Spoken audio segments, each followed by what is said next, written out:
Hello, and welcome to the Hockey Podcast Network YouTube channel as we do a live watch-along of the Pittsburgh Penguins and the Arizona Coyotes. My name is Nick Berlansky, and I host two different podcasts here on the Hockey Podcast Network. First, I cover the Pittsburgh Penguins on a show called the Tip of the Iceberg Podcast. New episodes come out Mondays and Thursdays, and that is everything Pittsburgh Penguins. And then I also host the Hockey Hotbed, covering all 32 teams across the National Hockey League. New episodes of that podcast come out Tuesday and Friday, but I'm not here for either of those tonight. I'm here for the Hockey Podcast Network, the YouTube channel, and a watch-along of this game between the Pens and the Coyotes, two teams in vastly different positions in the National Hockey League standings, just about at the halfway mark of the National Hockey League season. So thank you to everybody that's already in the comment section. It's amazing how much this has grown since the beginning, but let's grow a little bit more tonight. I have a goal, and the last time I set a goal, it was a little bit ambitious. It was the second half of a back-to-back, but tonight, my goal is to get the Hockey Podcast Network YouTube channel to 900 subscribers. It was at 881 the last time I checked, so 19 more subscribers away from our goal tonight. So if you haven't already subscribed, welcome to the Hockey Podcast Network YouTube channel. We do watch-alongs like this every single night of the NHL season, where we'll have the score up, we'll have which game is coming up, thanks to this and courtesy of Flash Score, which I just put up on the other side of me right there. And tonight it just happens to be Penguins versus the Coyotes. So let me jump into the comment section because it's already bumping. Let's see if we have some score updates. And if you haven't already put in, let me know who you're rooting for. Let me know if you have a score prediction, because this game is getting ready to start in just under 10 minutes from now. Front Row Productions already jumping in early and often saying hello. Also says, let's go Pitt. So Front Row Productions is on the Pittsburgh Penguins tonight. The boys over at the Bar Down Breakdown, go Yotes. I wonder if the fact that they like the New York Islanders influenced that in any way, shape, or form. Doge says, go Arizona. The Doge is on Arizona. That's hard to go against. It's hard to go against. Let's see here. Jacob loves THPN and Mark Stone. Okay, adding the Mark Stone caveat. I like that. Jacob says Penguins 7-2. That's a large score. Now, there's not a lot of faith there in the Arizona Coyotes for probably some good reasoning, but for the most part, I don't hate that as a score for this one. I really don't.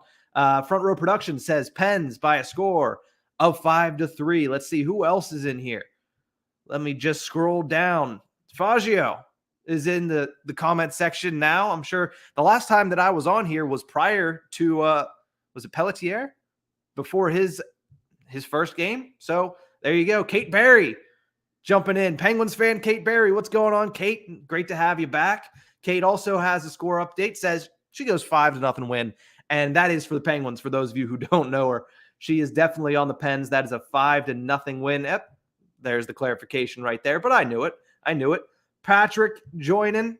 Thanks for joining, Patrick. Nice to see you. Welcome in. Kate says, yes, your favorite announcer. I appreciate that. I love that.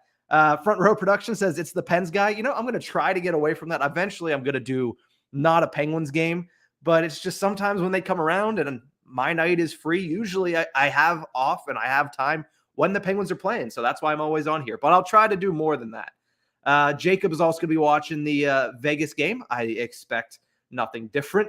Jacob says 10,000 subs tonight. Hey, that'd be nice. I would love to get that 10,000 subs. I'd probably be the favorite if I was able to pull that off. But the comment section is on fire. I'm going to have to skip some here. Ron joining his second live stream that he's tuned into. 4-2 Pens is his score prediction.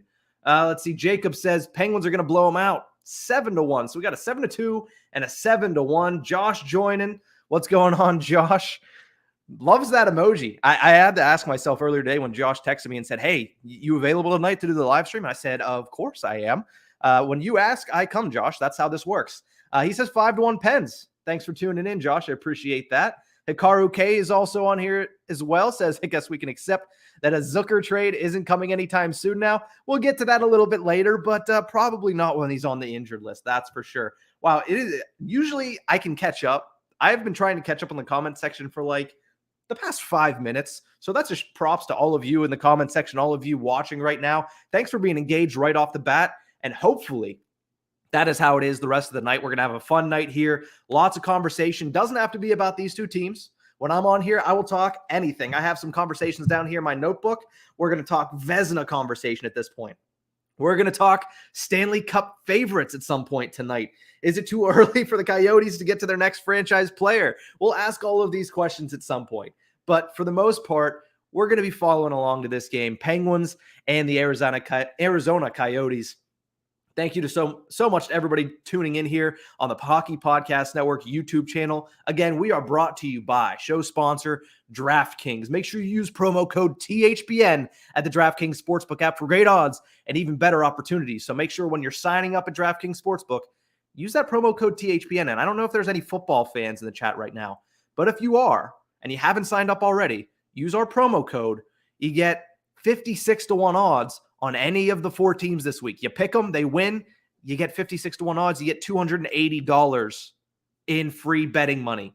It's a field day once that happens, so make sure you use our promo code THPN. But let's get to the actual hockey here. I mean, paying the bills is fun and all, but let's get down to the nitty-gritty between these two teams. Like I said, heading in vastly different directions. The Arizona Coyotes, this is basically a year to just write off. You know, it's a year that they're positioning themselves to try to add a nice piece in the draft next year. And you know what? A nice piece of the puzzle here is at the Hockey Podcast Network YouTube channel. That's Danelle Weaver, who's also in the comments section. Thanks, Danelle. It's going good. You're at work on your lunch break. Well, I haven't been at work. I've been down and out for a little bit, but luckily I'm on the upswing here, and we have a Penguins game tonight, which always puts me in a great mood. So thanks for tuning in, even at work. That is true, just absolute. I don't know. I can't think of the word, but this game is going to be, I don't know. A lot of people are saying a blowout. I can see it. Penguins are top 5 in the NHL. Coyotes are bottom 5 in the NHL. But the thing is, this league is so parodied. There's 82 games. We've seen it from the Pittsburgh Penguins in this past week. Not always can they bring their best game. You know, and if the Coyotes come out there, have their best game, and the Penguins do not, this could easily become a close matchup. You know, I've said that before. I said that when the Penguins played the Philadelphia Flyers and I was on here. That went horribly wrong. And then also the last time I was on here was Penguins versus the LA Kings, and the Penguins got absolutely shelled. And that was in the midst of a really hot run, which they're still on. As of right now, the Pittsburgh Penguins have won 16 of their last 18 games. Since November 16th, they're 21-4-1. Absolute just unit and wagon of a team right now is the Pittsburgh Penguins. So I would be personally shocked if the Coyotes were able to slow them down and take 2 points from them here tonight at PPG Paints Arena. But at the same time, like I said, it's a very, very weird league. Sometimes stuff like that happens. And this is really, I've only watched the Coyotes about 3 or 4 times this season. And I don't know if my compatriots at the Hockey Podcast Network, if Richie Flores and if Corey Crenshaw. Yeah, I don't know why I couldn't remember her name for a second. But Corey and Richie from the Sporty with Corey and Richie show, if they jump on here, maybe we'll get them on air. I don't know. We'll see what they're doing. Of course, they're on the West Coast out there in Arizona. I guess not the coast, but out west in Arizona. So it's a little bit earlier in the evening for them. Kate Berry says, Jari. Yeah, that's been the story for the Pittsburgh Penguins. Tristan Jarry at home. He is 10-3-2, not to mention 8-1-1 since November 4th. He'll be in net for the Pittsburgh Penguins. I mean, what else is new? He is the second most used goaltender in the National Hockey League, only behind UC Saros of the Nashville Predators. So we fully expected, especially when, you thought they might give Louis Domingue some opportunities. Louis Domingue is now riding around the bowels of PPG Paints Arena on a scooter. So, it's probably going to be Tristan Jarry instead of Casey DeSmith. Let's see. Jacob says, can Vegas just skip playing the Panthers? Well, yeah, you only play them twice a year. You only play them twice a year. The Penguins are playing them, I believe, 3 times this year and could see them in the playoffs. So look at the bright side, Jacob. You're in a division where once you get Jack Eichel back to that Vegas roster, it's all going to be just great for the Vegas Golden Knights. Let's see. Doge subscribed. Thank you, Doge. I appreciate that. I love the KFC bucket on top of that head there. Love seeing that. Kate Berry says, yes, sir. So we'll see how this game goes. When you look from the Arizona Coyotes side of things, they have won 2 of their last 5, which when you only have 10 wins in a season, 2 out of their last 5 is a better rate than they've been going at. But they still do have some weapons. Clayton Keller is a guy that has a really good shot. He's a nice playmaker. He's an undersized guy, which is fun there. But at the same exact time, between him, Phil Kessel's returned to Pittsburgh again, they have some scorers. They have some players on there, and their jerseys are gorgeous. I'll say that once again. Their jerseys are beautiful, but not much in the way of depth. And then we'll also see who's in net for them.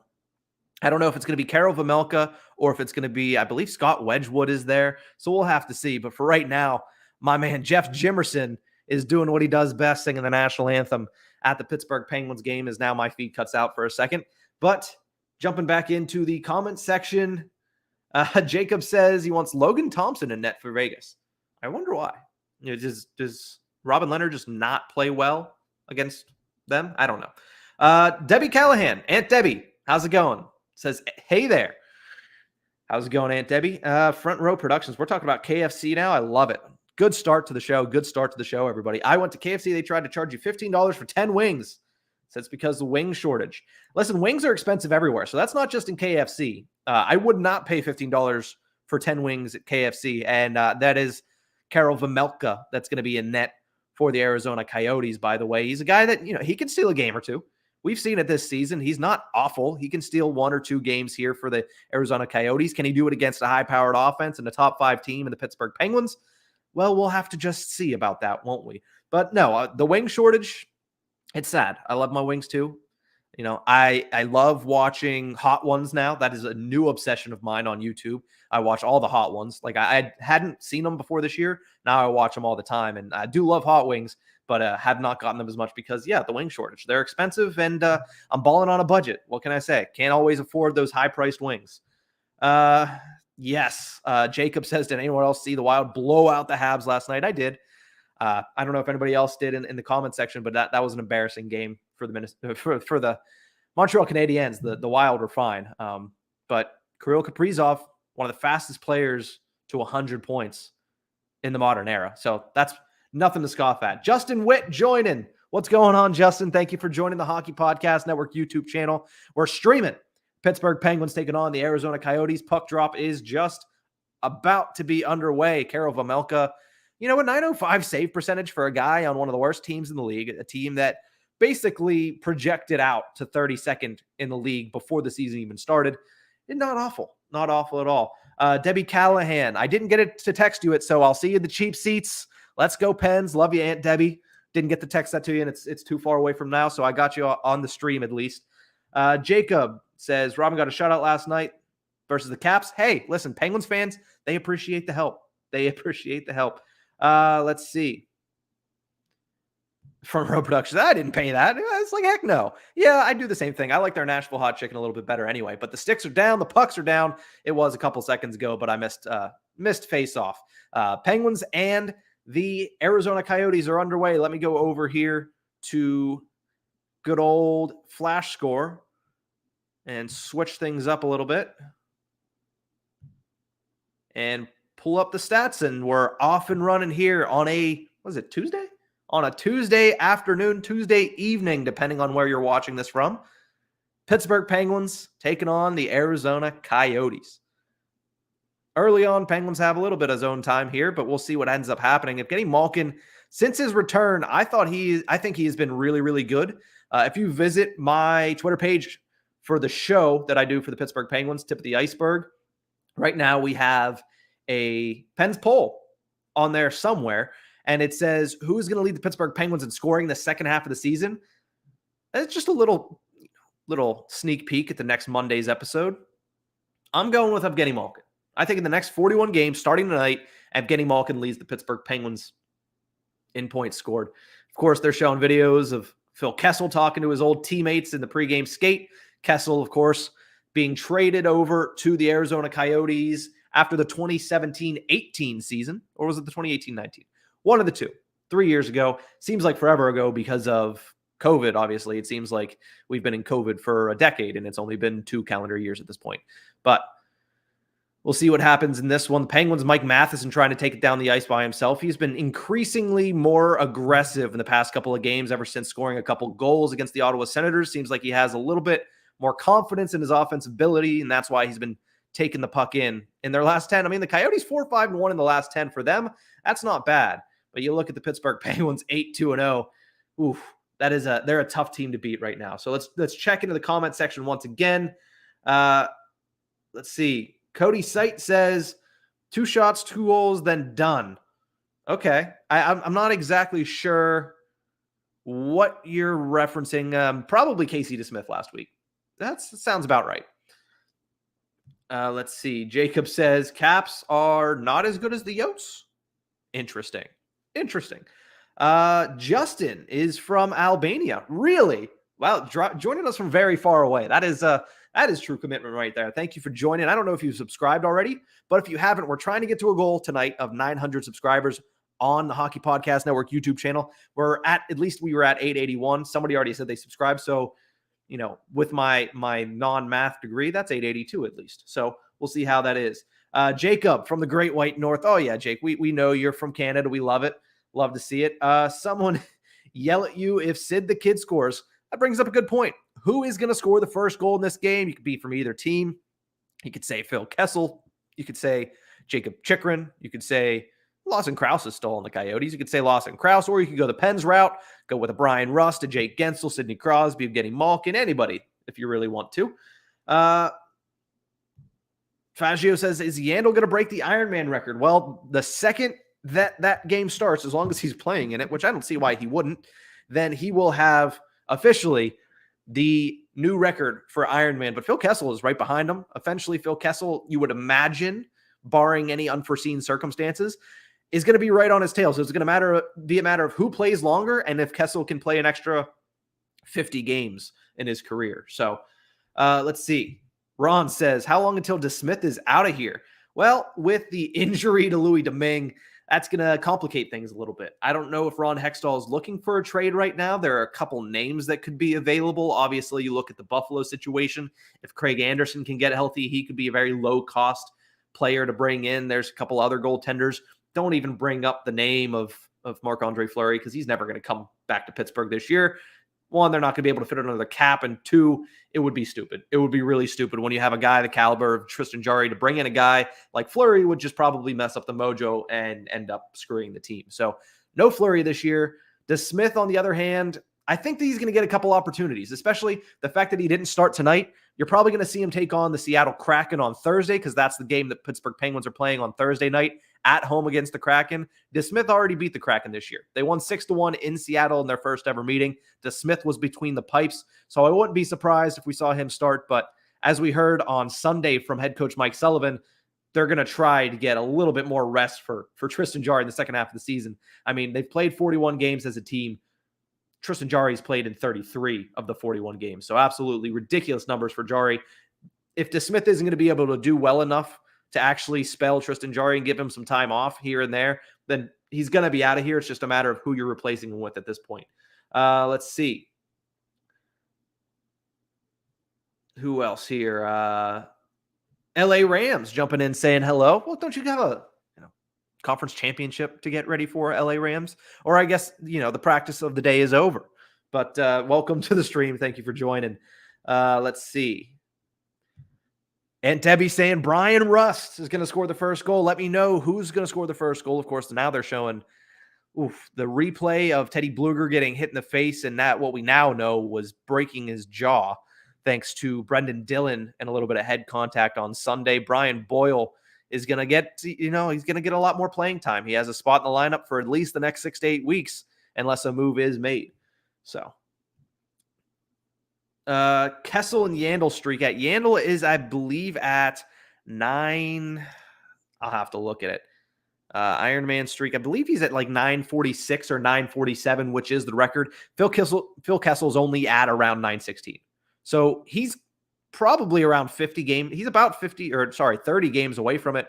So by the end of this season, Phil Kessel could realistically jump the guy that already had the record, but it's going to take a while for Phil. I mean, it's going to be impossible for Phil to pass Yandel unless Yandel stops playing in games. So Jacob says he wants Flower back in Vegas. That's a fair assumption. But, I mean, how are you going to complain at this point? Because, I mean, you're not complaining. You're just saying you want him back. But you can't really complain at this point because your team's in first place. You don't have full strength. You're missing your best player as of right now, which all season long has been Max Pacioretty. You still haven't seen Jack Eichel. So there's a lot to be happy for and a lot to be thankful for in Vegas land. And, yeah, it sucks that you traded away a Vezina goaltender for scrap. Or a scrap piece, not even scrap pieces. But, you still are in a good spot. So Hikaru K says going with McGinn for the first goal. Okay, I mean, I'm sure if you put some money on that, it shows sponsored DraftKings. You'd get some favorable odds. I don't exactly know what they are, but they would be they'd be pretty favorable. So we'll have to see what happens there. As we're about 6 minutes into this game. Pretty low event hockey so far, the opposite of what we saw on Sunday night, or Sunday afternoon, I should say, between the Pittsburgh Penguins and the Winnipeg Jets. That was very high event hockey. If you watch that game, it was very, entertaining.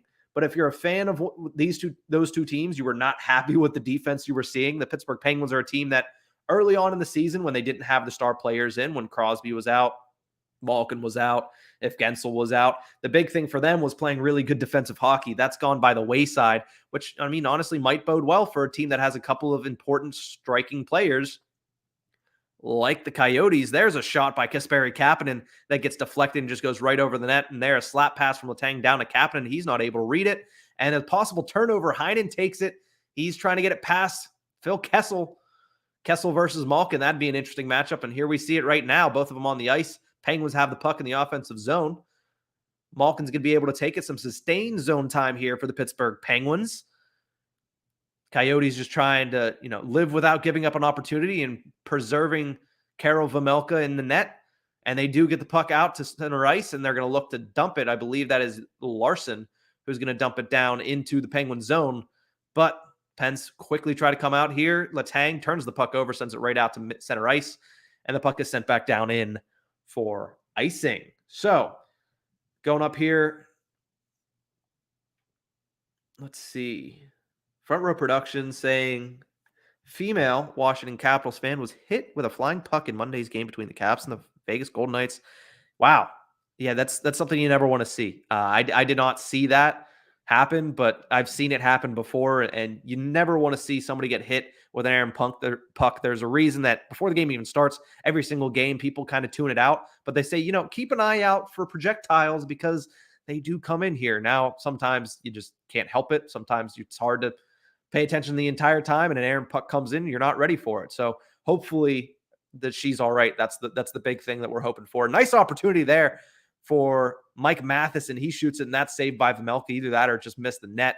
But probably the best opportunity for either side here, just about 7 minutes into the game there for Matheson, who's teeing himself up right now, but his line mate right there, Evan Rodriguez, not going for him. Evan Rodriguez has had a great season for the Penguins, but recently scoreless in 8 straight.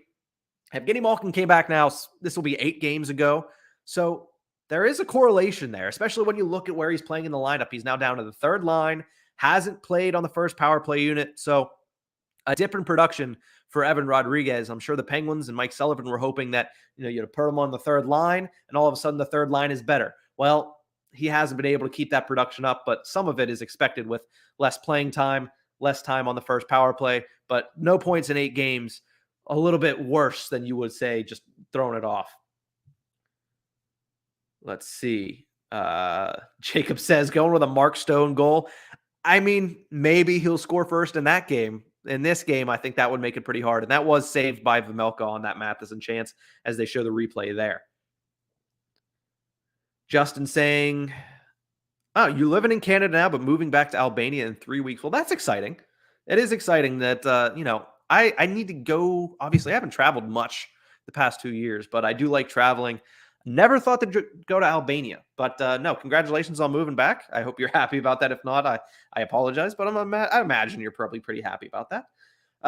Fagio says Vejmelka is really good. I mean, look at his stats. Yes, he has over a 3 goals allowed average, but he also has over a 900 save percentage on a trash team. Yeah, that's what I mentioned at the outset. He has a 906 save percentage on a team that was expected, and for a good reason, to finish 32nd in the NHL this year. And he's a rookie. So you look at all of that, they might have just found themselves a goaltender, and it might make sense as to why, other than the fact that they're trying to rebuild, why they were so okay getting rid of a guy like Darcy Kemper. So it makes a lot of sense there. Front Row Production says, trash team. There's a lot of teams being talked about. I don't know if you're talking about the Vegas Golden Knights. The Washington Capitals were mentioned at some point. I know Fagio is a Winnipeg Jets fan, so I don't know. We'll see. Oh, the Caps are trash. Okay, no, that's fine. Go to Toronto. Okay, I'll have to look that up. Not right now because, busy at work. But definitely, I will look that up, Justin. Thank you. This game so far, again, low event hockey. The best opportunity was actually, I would say a couple for the Pittsburgh Penguins, because there was one that I didn't mention. There was the John Marino attempted wraparound, and he just couldn't tuck it. Folding that that bottom hand over a little bit. That's the difficult part at the very tail end of any wraparound, and John Marino just wasn't able to finish suit. But the Penguins, as of right now, do own most of, if not all of, the high danger scoring chances here, because I don't know, the Coyotes just haven't gotten anything going up to this point. So we'll see. Fagio says, read your comment on Fleury. I don't know where it is. I'd have to look. Is it about the Fleury trade? Okay. I mean, you could have at least got a pick out of him, but no, screw him over, trade him for a player you don't have anymore and a little bit of cap space. Show off what you got. Yeah, I mean, fair enough. I don't know. They were just trying to cut bait. That's the big thing. They had to make space, and they still have to make space. Like, that's going to be hard. It's going to be hard to make space with Fleury already gone, and the fact that they're going to have Eichel. They have to make a move. Somebody's on their way out of Vegas. And I know Jacob doesn't want to hear that, but somebody is on their way out of Vegas to try to make room for whatever. Never call Flower Fleury. I mean, it is his name. I've always called him Fleury, but I'll just call him Marc-Andre. There. Best of both worlds. So the Pittsburgh Penguins now taking on the Coyotes in this game. We're 9 minutes into this game at this point. Hits are for a side, but the Penguins, again, have just controlled the puck a little bit more than the Arizona Coyotes. They haven't really gotten any shots and opportunities on Tristan Jarry. And if you're the Penguins, are going to take that because Jarry's workload is already ridiculous. So give him a little bit of help defensively in this game. I'm sure he'd appreciate it. When we're talking about Jarry, and a lot of people have mentioned that he could possibly be, in the Vezina conversation, there's a shot that's going to go just wide by the Arizona Coyotes, and the Penguins are able to clear it. But there's people that have started to talk about Tristan Jarry in the Vezina conversation, and I know that some people look at that and say, okay, well, anytime any goaltender has a good little week or 2 or 3, then it's something that they're going to be mentioned in. Well, Tristan Jarry has had more than a good week or 2 or 3. He's had a good first half of the season. Played in 31 of the 41 games. Looking at his numbers, a 2.09 goals against average, which is good enough already. I mean, that's really good. Like I mentioned, the Penguins played a good defensive game, so that helps as well. But he, in a lot of these games, has been able to steal them for the Penguins and been the lone reason why they've gotten him. I mean, look at Sunday's game. He was the first, second, and third star for the Pittsburgh Penguins. So the 2.09 goals allowed average is a good stat there. The 928 save percentage, one of the top 5 in the league, is even more impressive. I look at save percentage was more important than goals allowed average, but I also look at the fact that goals saved above average is more important than most other stats. I mean, that's the key stat where I look at it, and that gives me an idea of who the best goalies are, and then I can go into the rest of the stats. Where Tristan Jarry is concerned, 11.02 goals saved above average at 5-on-5. He has, I believe, 17 goals saved above average in all situations. That includes power play, penalty kill, all that fun jazz, but 11.02 at 5-on-5. He is a guy that should seriously be considered. Like, this isn't a joke anymore. He should seriously be considered as a Vezina Trophy candidate this year. I mean, top 3, top 5, what have you. And a good point there by Hikaru K. Good, but not Shesterkin level. I actually have 3 people down here that, other than Tristan Jarry, that should also be in that conversation. Obviously, Igor Shesterkin for the New York Rangers is one of those players. I mean, 2.07 goals allowed average, better than Jarry by a little bit. League leading 937 save percentage. That is just blasphemously good. Like, that's not even a word, blasphemously. It is blasphemous how good that is. I mean, 938 or 937, I should say. And then a 12.15 goals saved above average. Again, better than Tristan Jarry. And he's doing it for a team that currently is number 1 in the Metropolitan Division. So it's interesting. We'll see which goalie can keep it up, obviously. But as of right now, if the voting was to be done now, I'm pretty sure that it would easily go to a guy like Igor Shesterkin. But I also like Freddie Anderson. I think UC Saros is a guy that has put his name into the conversation. And then obviously you're always going to hear your Andre Vasilevskis. You might sometimes hear your Connor Hellebuycks. I think he's had a rough season this year comparatively. I mean, a rough season for him is still a really good season for most other goaltenders. But, he's always a guy that if he does anything of any significance statistically and with his team, he's going to be in that conversation because he's just that good. So looking through everything else here, what do we have here? Jacob saying, oh, okay, they're arguing. Jacob and Fauji are arguing about the fact that who's better, the Jets or the Golden Knights. Listen, the Jets are my dark horse. So the Jets are my dark horse to go to the Stanley Cup final. They were at the beginning of the season. I'm not going to waver on that. They're still my dark horse. And they're a very dark horse right now because they're not in a playoff spot.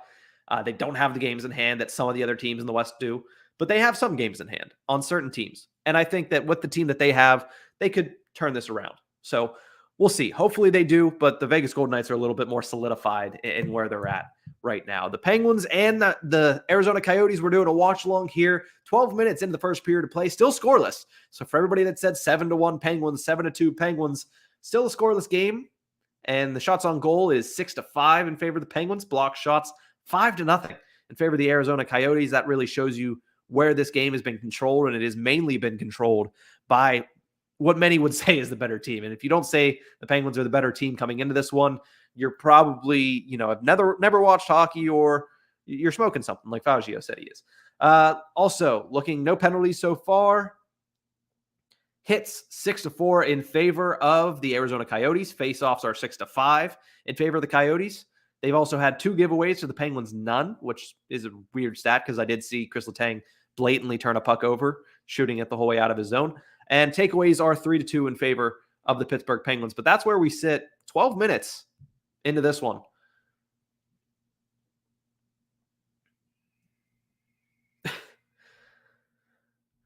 But Fagio and Jacob continue to argue about the Jets and the Vegas Golden Knights. I love it. I love all the commentary. It's amazing. I love when people are passionate about their teams. So keep going at it. I love it. I just need to remind myself not to get so invested in the conversation you guys are having. I got to stay on track here because it's the Pittsburgh Penguins taking on the Arizona Coyotes. 8:44 remaining here in the first period of play. Now, when I look at these two teams, when I look specifically at Arizona, they're a team that is probably going to finish in dead last in the West.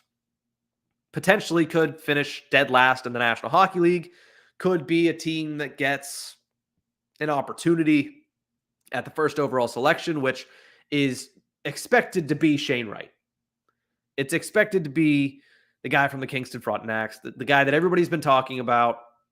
And if you saw his goal the other night, from behind the net, between the legs, banks it off a goaltender and in. That's the kind of just offensive firepower that he gives. It's what he does. Now, if he ends up going to the Arizona Coyotes, I don't know if that's a good thing. I don't know if that is a good thing for, obviously it's a good thing for the Arizona Coyotes to get the first overall pick, to get a potential franchise player in Shane Wright. But you look at the Arizona Coyotes, is it too early for them to get their next franchise player? I know that this weird era with Phil Kessel where they thought that maybe they have the pieces to make a playoff, make the playoffs, potentially make a playoff run. They added Taylor Hall a couple years ago. They brought in Rick Tocchet thinking that was going to change everything. It didn't go well. There's still remnants of that era on this team. They seem to start a rebuild, but not completely break it down last season. It makes no real sense. So what they're doing now is probably going to break it down at the end of the season. But if they finish in last place and they get the first overall pick, they get a guy like Shane Wright. Again, potentially a guy that could change everything. Do I think that that is something they're ready for? Potentially not. If they get somebody like Shane Wright, maybe they should, I don't know, put him in, I don't want to say put him in the minors because it's hard to put the first overall pick in the minors, but look at what the Buffalo Sabres are doing with Owen Power. I get it's a different story because he's playing at Michigan with a couple of the other top picks from last year, but you don't want to rush him into the limelight, especially in the situation that Arizona is in, because that's just too much added pressure for an 18-year-old coming into a situation where it is not good right now, and he does not have very much help. Like, there's going to be contracts that come off the books. They can bring in some guys, but realistically, if he comes in, he'll be the first piece of a rebuild. They can build around maybe him, Clayton Keller, and if they decide to hold on to a guy like Jacob Chikrin, who could also be traded. So with that, I don't know if it would be a great time, but at the same time, you don't deny it. You don't turn it down when you get it. And I'm sure the Arizona Coyotes are going to be in that conversation for, if not Shane Wright, they might go for Logan Cooley in the second overall spot, which again is also a nice pick as well. So 6:23 left here in the first period of play. 0-0 still the score between the Penguins and the Arizona Coyotes. This is the first matchup of the season, which means it is the first matchup between these two teams since back in the 2019-20 season, because of course they didn't match up last year. So exactly what you would expect in the first 15 minutes of this game. A lot of tentativeness, a lot of trying to feel the other team out because they haven't played them. It's basically like playing an entirely new team because for the most part, on both sides, it really is. It really is. Let's see what else we have in the comment section. Danelle, I know he said something up here. Let me look at that. Danelle says, have you heard that the Sabres might bring back the goat head jersey as an alternate next season? Check out the photo on the TSN Instagram page. I did notice that, and I hope they do. That is one of my favorite retro jerseys. I loved those whenever they used to wear them. I do like the whole rebrand with the Buffalo Sabres. I like the baby blue and everything they got going on, but that as an alternate jersey would definitely be, I mean, I'm not going to say I would buy it because I'm trying not to buy hockey jerseys. I have a lot. I'm actually trying to sell a hockey jersey. We'll see if I can actually get to putting that on sale at some point. But no, I think that would be a really, really cool retro and a really cool third jersey idea for the Buffalo Sabres. And yeah, maybe get some sales in there, maybe get something positive for Buffalo, because as of right now, it's Peyton Krebs and Alex Tuck. That's the positives right now in Buffalo. Let's see. Between Jacob and Faggio still going at it. There you go. Pittsburgh Penguins, Brian Boyle going to have a lot of time on the ice now. He circles around, finds Mike Matheson, who does way too much with the puck, trying to get it to Chris Letang, and it does not end up looking good. But here come the Coyotes turn the puck over. I mean, that's what this whole game has been so far, is the Penguins get a minute to a minute and a half of zone time. The Coyotes try to take it out. They turn the puck over at the red line, get a change, and just repeat. That's what it's been for 15 straight minutes, with, obviously the Coyotes getting a couple opportunities, and that's going to be an offside right there. But, I mean, you look at that team, they do have some pieces. Christian Fischer is not a bad piece. Is his name Christian Fischer? I can't remember. Nick Schmaltz, not awful. But again, their team right now revolves around Clayton Keller. It revolves around a guy like Phil Kessel and Jacob Chikrin. And honestly, and Vejmelka. I can't leave out Vejmelka. He's had a really good rookie season, especially for a goaltender. It's hard to come into the league and just be the guy right away, especially on a bad team. And Vejmelka has been able to do it. The last person that I can remember doing it, and this is just because I'm a Pittsburgh Penguins fan, is Marc-Andre Fleury, his rookie year. Flower, his rookie year, was on an absolutely awful team. His year wasn't bad. It was basically the same thing. His save percentage was okay. All of his other stats were not good. Faggio says, what would I say is the biggest rival aside from the Washington Capitals?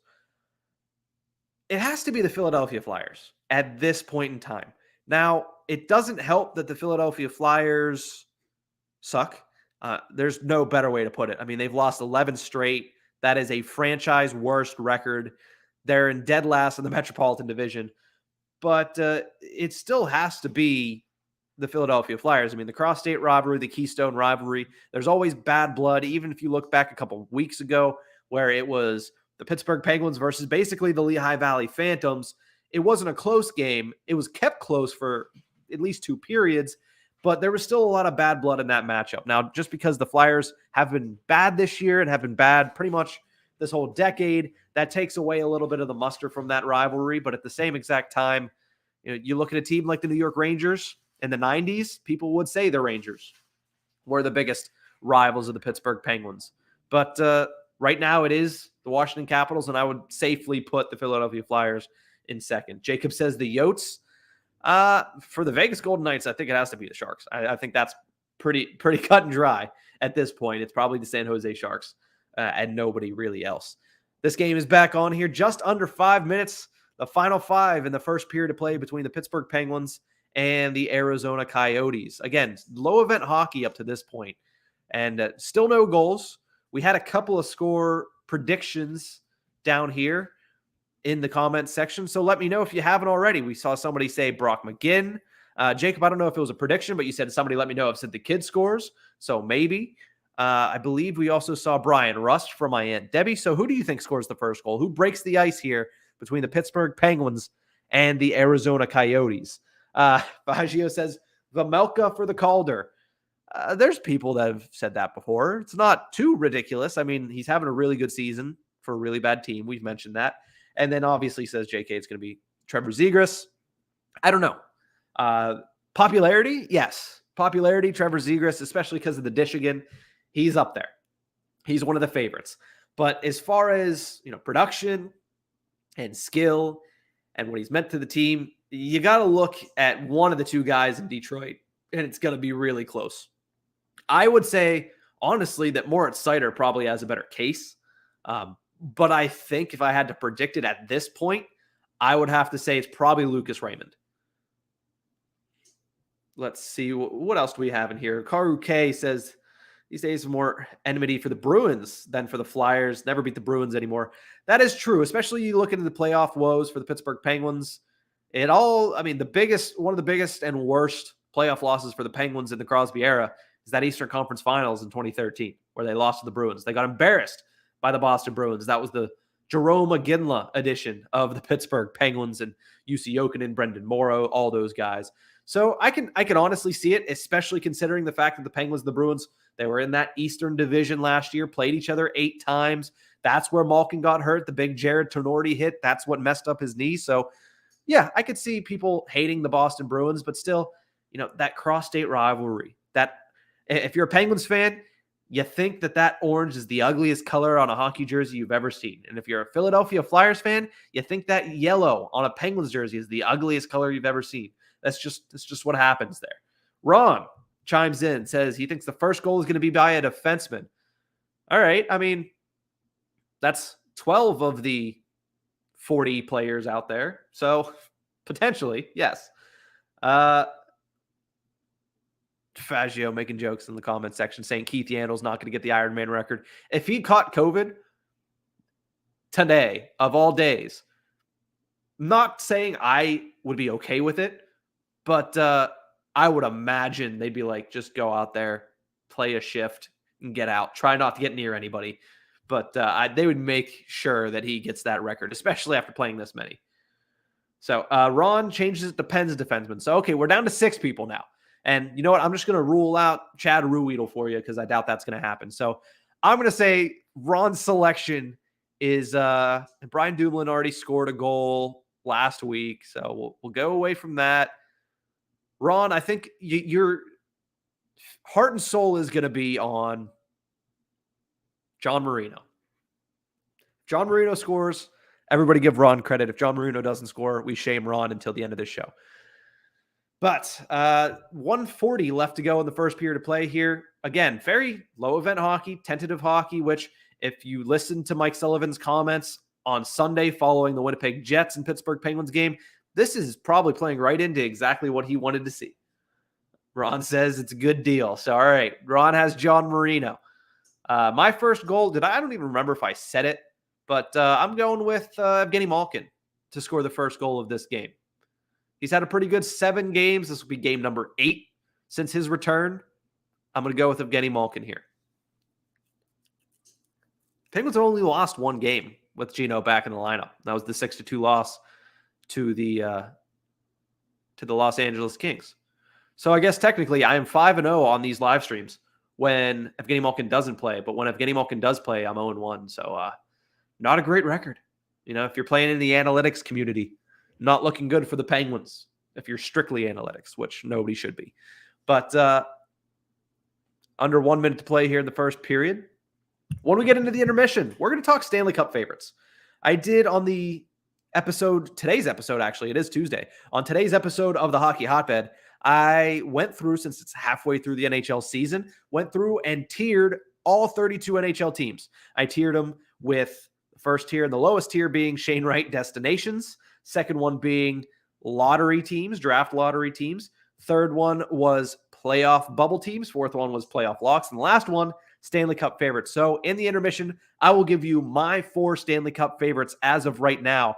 And you can drop yours in the comments section. We'll have a nice little discussion here in between the first and second periods between the Pittsburgh Penguins and the Arizona Coyotes. Like I said, let me know who you think are Stanley Cup favorites halfway through the 2021-22 NHL season. Danelle says, have I seen the NHL All-Star Game jerseys? How do I like them? Oh, there is a 2-minute social media clip on all of my social medias of my opinions of the jerseys. And, you know, they have a little bit of a retro look, which I like. But again, they're jerseys I would never wear, so I don't like them. It's too safe. It's the same thing the NHL always does. It's too safe. It's meh. It's better than it has been in the past, but it's still not great. And with that, the Pittsburgh Penguins and the Arizona Coyotes have concluded the first period of play. The score stays at 0-0. Z-Game says something. Thank you for joining the stream. Hopefully you can join the conversation. You already have, I guess. But how's it going? Thank you for joining the stream. We're going to take a quick break here, but when we return, like I mentioned, first intermission, we're going to talk about the Stanley Cup favorites. I already see Jacob and Ron throwing their favorites in the comment section. You should too. So when we come back, we'll discuss that here in the Hockey Podcast Network YouTube channel. Penguins and the Coyotes. I don't know why I was about to say Hurricanes. Penguins and the Coyotes, 0-0 after 1.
Welcome back to the Hockey Podcast Network YouTube channel. I am your host for tonight's watch along between the Pittsburgh Penguins and the Arizona Coyotes. In the first intermission, the score is 0-0 with the Penguins not severely, but they're outplaying the Arizona Coyotes, out shooting them 10-5 in that first period. No penalties, no skirmishes, just plain and simple getting to know you hockey there in the first period of play between the Eastern Conference's Pittsburgh Penguins and the Western Conference's Arizona Coyotes. So before the break, I did ask everybody to throw in their Stanley Cup favorites at the midpoint of the NHL season, and a lot of you have, so we'll get to that in just a second. But this live stream and every live stream and everything really from the Hockey Podcast Network that you could ever imagine, all of our content is brought to you by show sponsor DraftKings. Make sure you use promo code THPN at the DraftKings Sportsbook app for great odds and opportunity.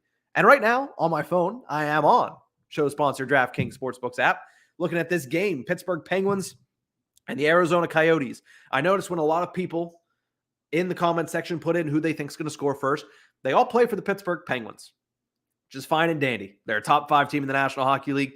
Clearly in that first period, they were the better team on the ice, but Karel Vejmelka, as he's done sometimes this season, has blanked the Pittsburgh Penguins up to this point. But if you believe that anybody on the Arizona Coyotes, you don't even have to give a name.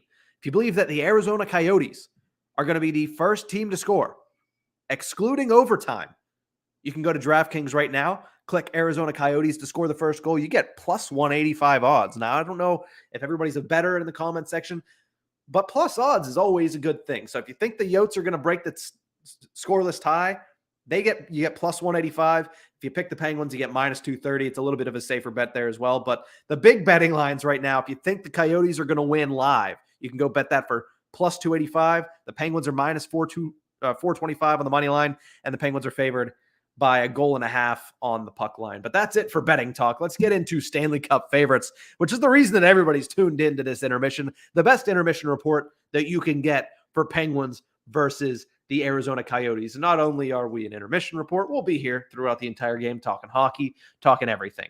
So I asked about Stanley Cup favorites, and I really have 4. I had 4 at the beginning of the season. One of them was the New York Islanders. They're not there anymore. Suffice to say, they're not there anymore. I don't know why. I believed in them. Jacob, we'll go with his first. He says, Vegas, the Tampa Bay Lightning, the Carolina Panthers, not the Carolina Panthers. Wow. I'm thinking of Carolina on the mind tonight. I don't know if it's because it's warmer there or what the reasoning is. I'm thinking of the Carolina Panthers tonight, maybe because they'll have an actual chance to win the NFC South next year. And the Colorado Avalanche. So the Florida Panthers, the Avs, Lightning, and Vegas. I like that. Ron jumps in here, says Stanley Cup favorites. Pens, Panthers, Lightning, Avs. So, of course, Panthers, Lightning, and Avs. We've seen them twice. Pens has a new wrinkle.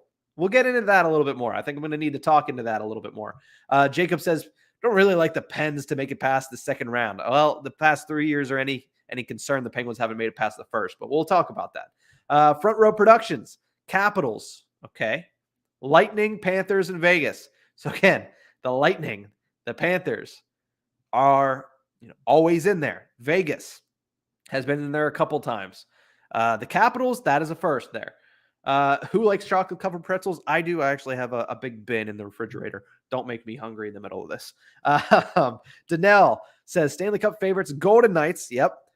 Avalanche, Panthers, Lightning, and Hurricanes. So Danelle has 5, and that's fine. You don't have to have 4. I only had 4, but likes the Hurricanes as well. I'm a little wary of the Carolina Hurricanes goaltending situation. It's a matter of, was it Freddie Anderson that was behind all of those playoff meltdowns for the Maple Leafs? Or was it the Maple Leafs that were behind all those meltdowns for the Maple Leafs? So that's why I'm a little iffy on the Carolina Hurricanes. I do like Rod the Bod, though, and I think that's a dangerous team, but I have them as playoff locks as of right now. But I like it. I like it, Danelle. Let's see. Vegas game is 0-0 after 1. Jacob, thank you for updating us there. I love it. So my 4 favorites right now, and it was actually matching Jacob's. So I'll bring Jake's back up. Vegas, Tampa, Florida Panthers, and Colorado Avalanche. Those are my Stanley Cup favorites halfway through the season. You look at Vegas, They're a team that has played the majority of the season without Max Pacioretty, and when he's been in, he's been probably the best player in all of hockey. I mean, I don't think people understand how good he was when he was playing for the Vegas Golden Knights, and then add on the fact that they have Jack Eichel coming up at some point. The team's going to be a powerhouse heading into the postseason. The Lightning, they've won back-to-back Stanley Cups. It's kind of hard to refute their resume at this point, and they're looking just as good this year. So I like the Lightning for that reason. The Florida Panthers were not a Stanley Cup favorite of mine at the beginning of the season. They are now for simple reasons. I've watched them. Like, nobody in Florida has watched them because their attendance numbers are garbage, but I've watched them, and most of the hockey world has watched them because they're a fun team to watch, and they're just that good. The only way they're not making it to the Stanley Cup is if they play the Lightning. Really. I mean, that they're that good this year. And the Avalanche, again, Colorado Avalanche are the best team in hockey. You know, the Penguins have won 16 of 18. The Penguins have had 3 win streaks of 5 games or more since November 16th. So I'll talk about them in a second, but the Avs are still better. I mean, there's a reason that there's 3 Avalanche players going to the All-Star game, and there could be more. Mikko Rantanen's not going. Gabe Landeskog is not going. Darcy Kemper had a slow start of the season, but he's coming into his own out there. So I like the Avs as well. So I agree with Jacob. My 4 are Vegas, Tampa, Panthers, and Avs. Now, Ron, interestingly enough, you put the Pens in there. Part of that might be a homer pick, knowing you, but part of that, I think you truly believe that. Mainly because I don't know if anybody else knows this about Ron, which it would be weird because I don't think anybody else knows Ron. But Ron, when he has a favorite team, I've seen this man watch Penn State football games, and it is almost scary how into it he gets. So while I do think it might be part of a homer pick why you put that there, I do also know that you probably believe it. But the Pittsburgh Penguins haven't shown any reason to not believe in them the past 2 months, really. Like I mentioned, since November 16th, they've only lost 5 games, 21-4-1. So that's a great record, including 3 win streaks of 5 or more.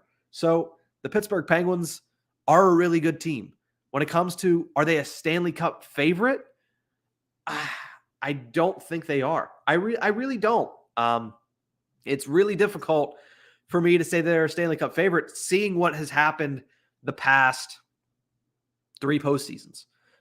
3 first-round exits. One of them was a play-in exit. So it makes it a little bit more difficult for me to believe in them heading into the playoffs, especially with a goaltender that has only won. I mean, he's 2-5 in 7 playoff games, and last year was the reason the Penguins couldn't beat the New York Islanders. I have more faith in Tristan Jarry than a lot of people in Penguins land do, that a lot of people in Penguins media do, but there's still question marks. I mean, the regular season is fine and dandy. Like, you've been great in November, December, and January, which is good. You need to have that. But if you're the Pittsburgh Penguins, you also need to have it a little bit more towards the end of the season and see what happens with them at the trade deadline, which is coming up. Going to be a lot of good content for that. Going to have to see what happens with them, once they finally actually play the Carolina Hurricanes, once they finally actually play Igor Shesterkin and the New York Rangers. So we'll have to see how that all shakes out in the last 3 months of the season. But are they a Stanley Cup favorite right now?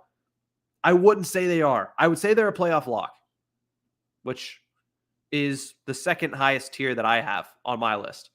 Might not be everybody's, but I have them as a playoff lock, not quite at, Stanley Cup favorite territory. But, and I did just get a notification for all of those that asked. Keith Yandel did play today.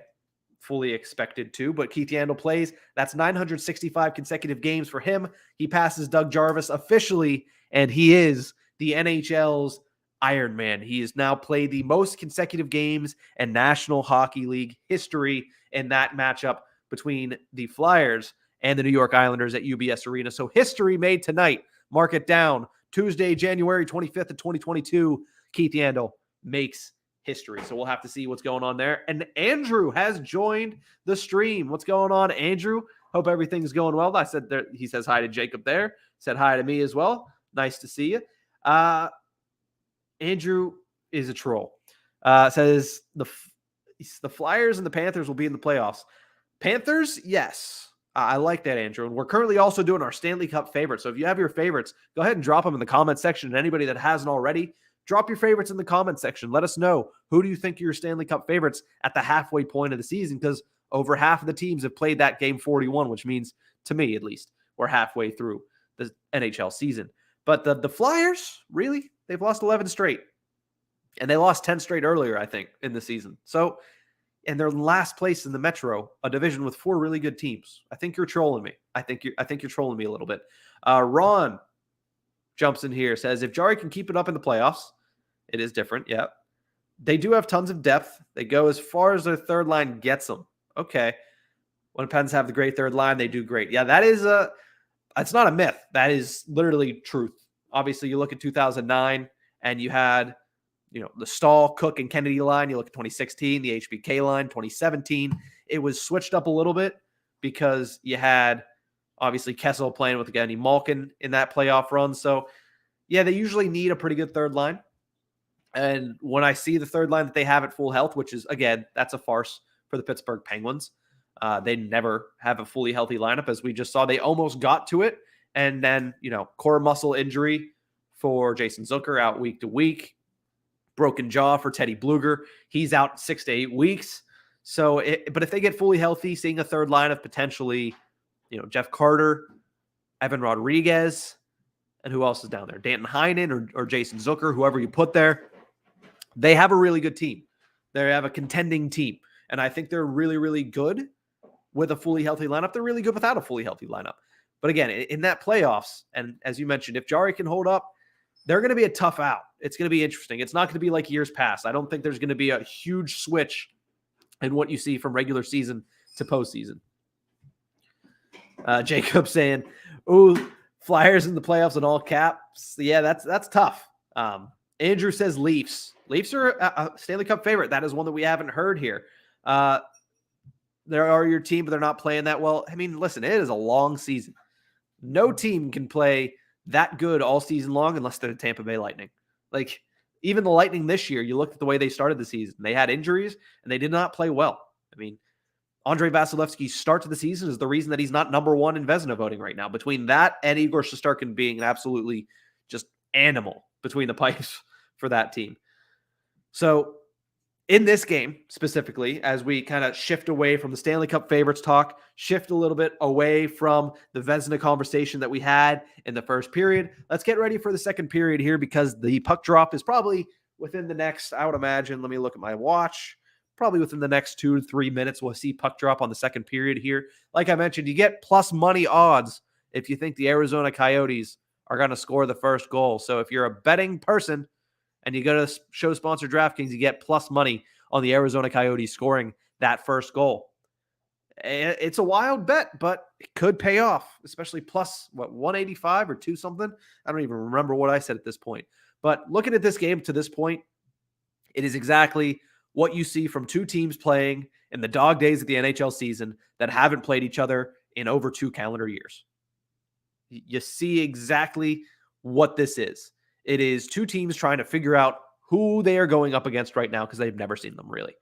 I mean, the Coyotes are vastly different than they were 2 years ago. The Pittsburgh Penguins, I wouldn't say vastly different, but they have a different vibe to them than they did back in 2019-20.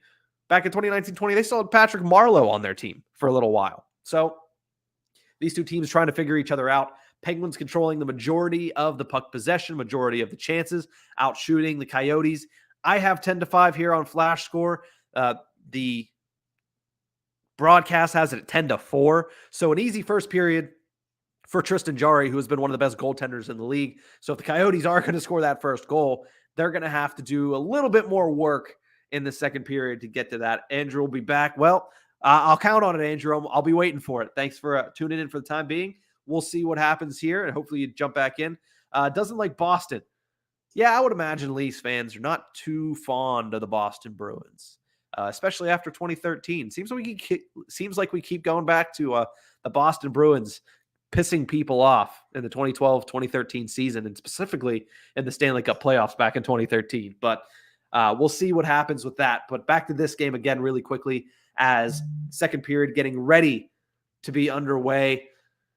Something has to happen for the Pittsburgh Penguins, because you got to get into every single game. You understand that they came off of a busy weekend, 3 games in 3.5 days, especially very high event hockey. very physical hockey in all three of those games because Brady Tkachuk running John Marino on Thursday night really just put the Penguins, it seemed like, in a bad mood all weekend long. And that showed through the games.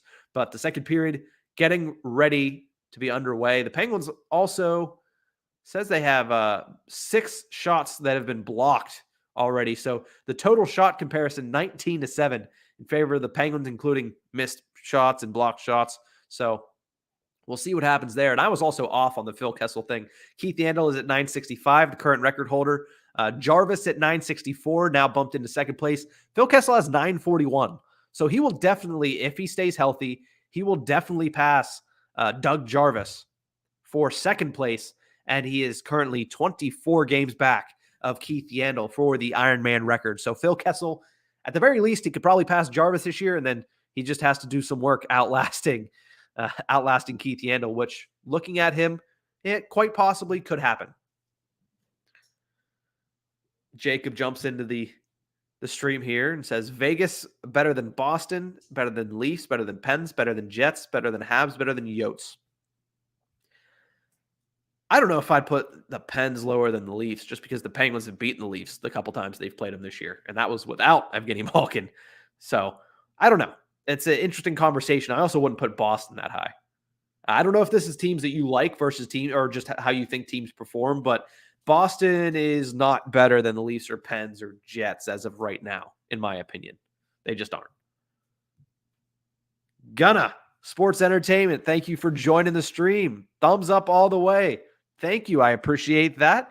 Thank you to everybody for tuning in to the Hockey Podcast Network YouTube channel. We are watching along tonight to the Pittsburgh Penguins taking on the Arizona Coyotes. Low event hockey so far as we're in the first minute of the second period of play here, 0-0 game. If you like what you're seeing here, well, you're in luck because we have a watch along like this every single night of the NHL season.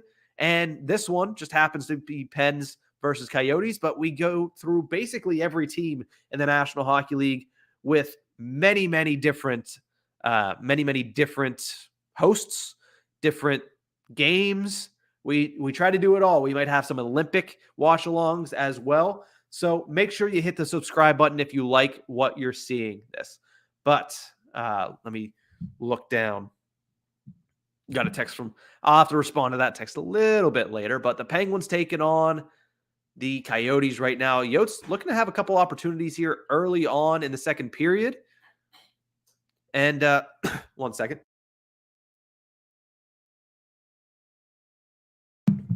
Sorry, coming off of a bad cough. Had to make sure I wetted the old whistle. But a nice little bit of puck control there for the Arizona Coyotes, something you didn't see in the first period of play. But they only got one shot off on Tristan Jarry. Again, they're going to need to get more opportunities on Jarry if they're going to want to beat him. He's been one of the toughest goaltenders to beat in the National Hockey League this season, and they just have not tested him enough. There was a turnover, but John Marino at the end of his shift, Ron was looking at that, hoping Johnny Marino could take that puck to the house. I did look for John Marino to score the first goal. That was not up at the moment on DraftKings, but I'm sure those odds were great before the game started.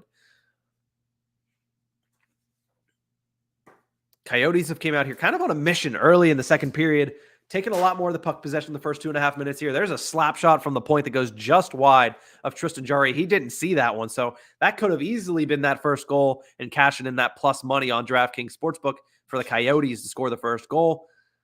Jeff Carter working hard down low in the defensive zone. Evan Rodriguez is going to turn the puck over, try to get it out. He gets it back and sends it out just out of the zone. That's going to be far enough to change him up on the period of the long change. 3 minutes into the second period, the Arizona Coyotes seem like they're done feeling out what the Pittsburgh Penguins are going to do with them this game. They're looking to take a little bit of an advantage here, looking to get that first goal. They've been doing a pretty good job of it. But here comes the Penguins' first line, getting an opportunity there. Puck is just kept in, looks like by Chad Ruhwedel. He sends it down low for Jake Gensel. Can't connect with that as he's fended off by a Coyotes defenseman, and they're able to get it up the boards and out before it's turned over to Mike Matheson, who sends it right back down in to the Coyotes zone. That's what, if you're the Pittsburgh Penguins, just keep doing that, because eventually they'll turn the puck over. As soon as the Penguins get the possession in the offensive zone, they've shown that they can keep the possession in the offensive zone for the most part. So they just got to keep turning that back around at the red line, and they'll be able to probably pressure Vejmelka into finally getting a goal and lighting the lamp here in this game. Chris Letang takes the puck up the ice. He sends it in. That's deflected in, so that's going to be legally and not an icing. Believe the fourth line's out there. Yeah, I see Zach Aston. Is that Zach Aston Reese? Yeah, he's out there with Dom Simone and Brian Boyle looking to get the first goal. This is Aston Reese's first game back after, I believe he missed 1 or 2 games over the weekend.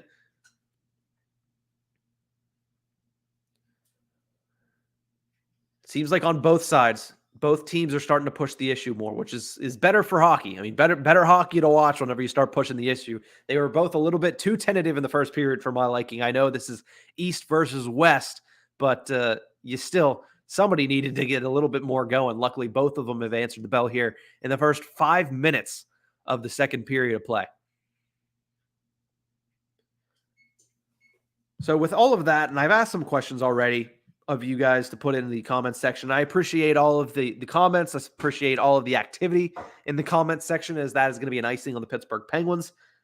So when I look at this, what has been the best storyline of this NHL season? I don't know if all of you guys follow the entire National Hockey League season, but what has been the best storyline? Even if you say simply from your team. I know Jacob's a Vegas fan. I know Andrew is a Leafs fan. I know Faggio is a Jets fan. So let me know what you think the best moment of the first half of the season has been, because, I have a couple, and then there's also a couple moments coming up in the second half that we know is going to happen. That's going to be really fun to watch. So like seeing the return of Jack Eichel to ice hockey, that's going to be really fun to watch. Seeing him play for the Vegas Golden Knights, seeing him potentially play in a playoff game for the first time in his career. That's all going to be very, very fun to watch. So I believe we might actually even have a penalty here on Chris Letang, maybe? He takes a puck to the skate. He was not happy about something. I'm not sure what it was. There is no penalty on the play. I think he was just complaining to the ref about maybe a high sticking. I have no idea. But he did take a puck to the boot, and he was not happy about that. Didn't feel too good for Chris Letang, the Penguins' franchise defenseman. That looks like Alex Galchenyuk. I don't know if that actually is number 17.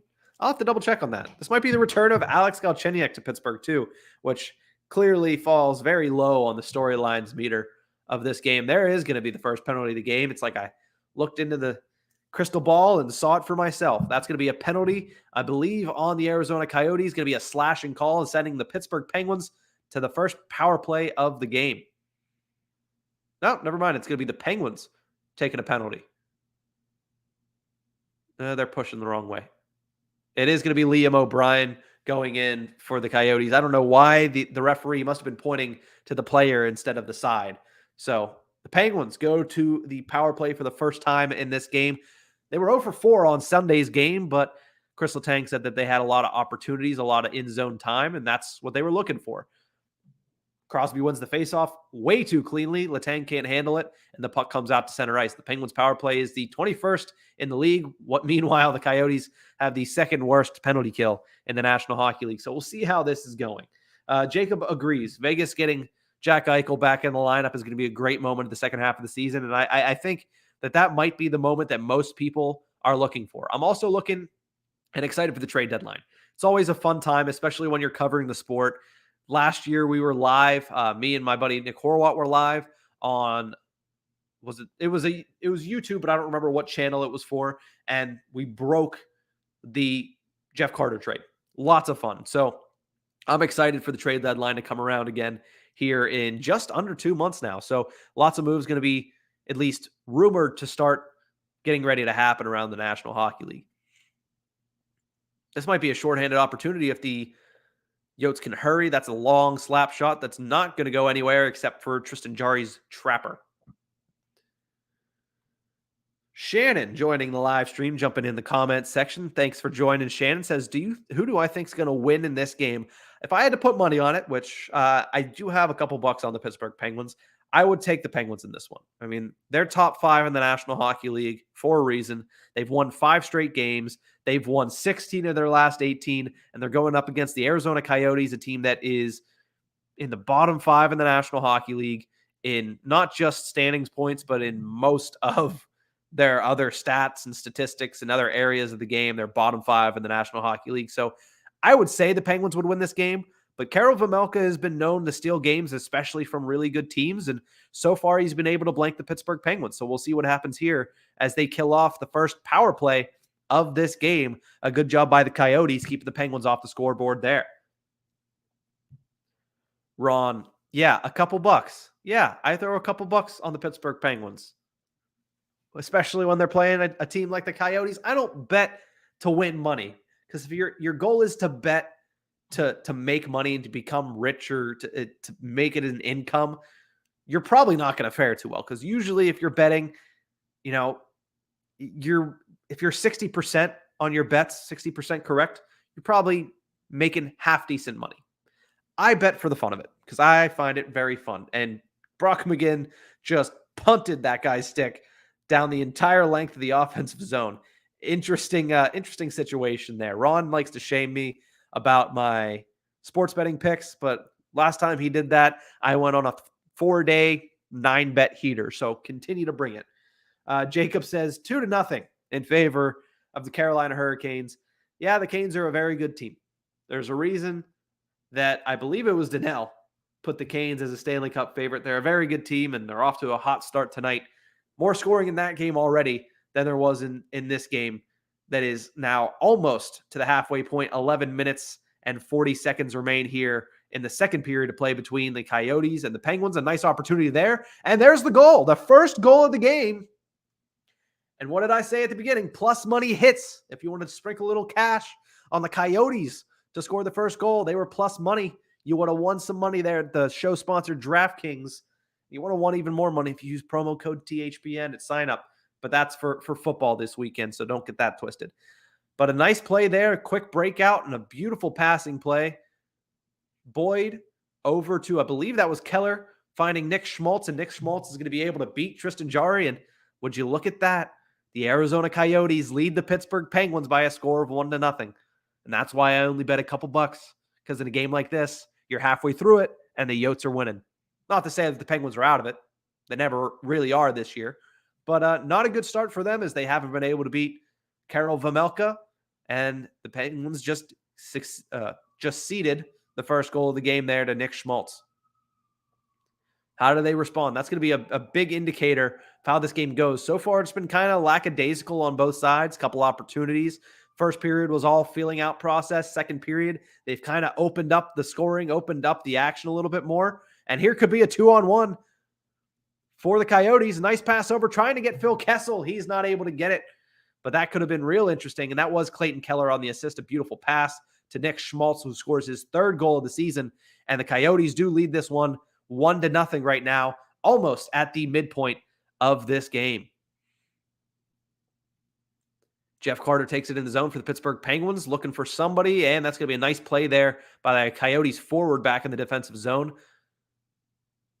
Jeff Carter hounded him on the forecheck, but he's still taken out by, I believe, I need to double check this. Is that Alex Galchenyuk, number 17 for the Arizona Coyotes? As I look down, that's a nice shot by Evan Rodriguez, I believe. And that one just goes just wide. The Penguins now getting some offensive zone time on the Arizona Coyotes, as they have been for a majority of this game. The first period, even though it was a feeling out process, the Penguins controlled the majority of the puck possession, the majority of the pace of play. Second period, it's been a little bit more even.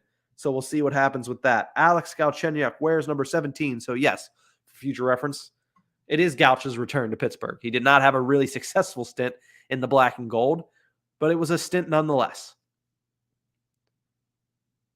Taken there by Jeff Carter, who's on a very extended shift here. He's going to be looking for a change. And is that going to be a penalty? Puck is sent into the stands there. And they are going to call it. That's going to be O'Brien once again going to the penalty box. Penguins having an opportunity here on the power play. Looking to get it on the second opportunity. A big hit there by Brock McGinn as we go to commercial break. The Penguins will look to tie this one up here in the second half of the second period.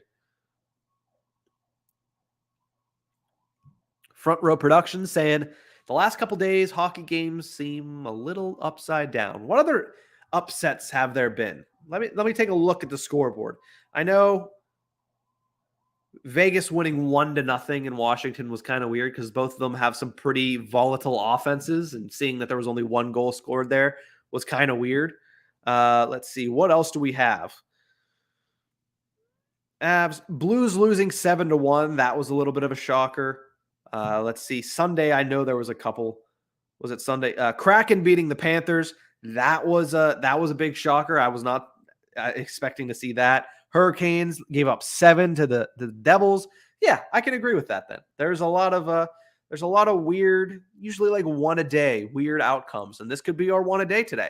The Penguins are now trailing still 1-0 to the Arizona Coyotes. Let's take a look at the stats though and see what the story of the stats are. The Penguins still lead the shots on goal counter 13-7. Block shots are 8-3 in favor of the Arizona Coyotes, protecting Vejmelka as much as they can. Still 13 shots halfway through is not a great amount. So doing a pretty good job defensively are the Yotes. Penalties, obviously one to the Coyotes that they were able to kill off. It seems like when we went to commercial break that they were heading in there for their second penalty of the game. And it will be O'Brien again in the box. Hits are 19-11 in favor of the Arizona Coyotes, playing a little bit more of a physical game with the Penguins. Faceoffs 14-11. That's in favor of the Penguins. And we will score right back up here as they're back from break and getting ready to start the Penguins' second power play of the second period. Looking to tie this one up at 1 apiece, just past the halfway point of this game. Front row production says, needless to say, your DraftKings has suffered. I've been in that position. I have. It's not a fun time. But the thing about sports betting is, with cold streaks, they're usually eventually become hot streaks. It's up and down, always. But you're in a cold streak right now, and it's not fun. I understand that. I've been in a couple, to say the least. But Penguins setting it up here on the power play. Jake Gensel takes it on the near boards. He tries to send it across, and that one is deflected wide. Gensel has to try to reset it up. Goes up to Brian Rust, who gives it back to Gensel, and they're trying to set this up and get away from a pretty aggressive Arizona Coyotes penalty kill that, as I say that, starts to back down from Chris Letang the second he gets the puck at the point. It seems like they're trying to protect the lower half of the offensive zone from the Pittsburgh Penguins. They're keen to let Letang and Malkin shoot the puck from the top of the key all the live long day. I guess Vejmelka must have really good vision if that's what they're doing. Sends it over. Malkin has it, tries to send it in front. Crosby, a nice pass over to Brian Rust. And there's a goal for the Pittsburgh Penguins. Sidney Crosby with an absolute Sidney Crosby pass between his legs, behind the back, sends it across, and nobody knew where it was except for eventual goal scorer Brian Rust. And just like that, this one is tied up at 1. The other thing from DraftKings that I did not mention is the fact that the total in this game was 6. Yeah, as of right now, it doesn't look like that's going to hit, but 2 goals there. That is a beautiful pass from Sidney Crosby. You can't blame Vejmelka. You can't really even blame the Coyotes penalty kill, because who expects that pass to be made through Crosby's legs, through to the defender's legs, over to Brian Rust, perfectly on his tape, and Rust from that zone does not miss. We did have a correct prediction for the first Penguins goal. That was my Aunt Debbie. So shout out to my Aunt Debbie that said Brian Rust will score the first goal. While he didn't score the first of the game, he was the first of the Pittsburgh Penguins to put the puck in the back of the net. Nice prediction there, Aunt Debbie. So the Penguins tie this one up. Rust's 10th of the year. Assists go to 87 and 71. Sidney Crosby and Evgeny Malkin, they notch it on the power play, making them 1 for 2 on the evening. And this is a brand new hockey game with 8 minutes remaining in the second period of play. Coyotes pushing right here, right after the goal, trying to get it back. Everything you would expect there, but the Penguins able to clear the zone. I wanted to ask a question, and now it kind of seems like a stupid question. We talked about, and I mentioned that Evan Rodriguez is on a cold streak, no points in his last 8 games. This would be game number 9, so I guess we could say his last 8.5 games, no points for Evan Rodriguez, somebody who was a key figure for the Pittsburgh Penguins early on in the season. My question was going to be, should Evan Rodriguez be put back on the first power play? Because his shot was undeniably one of the best shots on the Pittsburgh Penguins early in the season. He's struggled as of late. Maybe putting him back on PP1 would help. The only person that you could think to take off would be Brian Rust. And just as I was thinking of that, now you'll look and Brian Rust puts the puck in the back of the net. It's kind of hard to take a guy off like that. Ron, I don't want to hear it. I don't want to hear Rust was your second guest. John Marino did not score the first goal for the Pittsburgh Penguins. So shame, sir. Shame. You were wrong. Don't give me your second guess. You were wrong, Ronald. You were wrong. I'm going to hear a lot about that on family vacation. Penguins trying to get something going here, take their first lead of the night. They have their fourth line out there with Dom Simone, who did score a nice goal a couple nights ago against the Ottawa Senators, only his second of the season. So it's still better than last year where he had no goals, no points in 11 games for the Calgary Flames. A little bit better production. But as a 13th or 14th forward, the Penguins have liked what they've seen from him so far this season. A nice pass there from Phil Kessel in the offensive zone, setting up a play nicely, but the save was made by Jarry, and the Penguins iced the puck here with 6:08 remaining in the first period of play. So with a 1-1 game, we had a lot of people saying that there was going to be high-scoring games. We had some people saying 7-1 in favor of the Penguins. I saw 7-2 in favor of the Penguins. Surprisingly, usually you don't see two people put sevens in score predictions, but 7-1, 7-2 we've seen. I saw a 5-3 score prediction in there as well. At this point, my initial score prediction that I have written down here was 4-2 in favor of the Pittsburgh Penguins. I'm going to adjust that to a 3-2 game. I don't think they get it to 4-2. I think this game ends 3-2 in favor of the Pittsburgh Penguins. So we'll see how that goes. I'm feeling pretty confident in that. Cody jumps in, says 3-1 Penguins. Okay. I like that.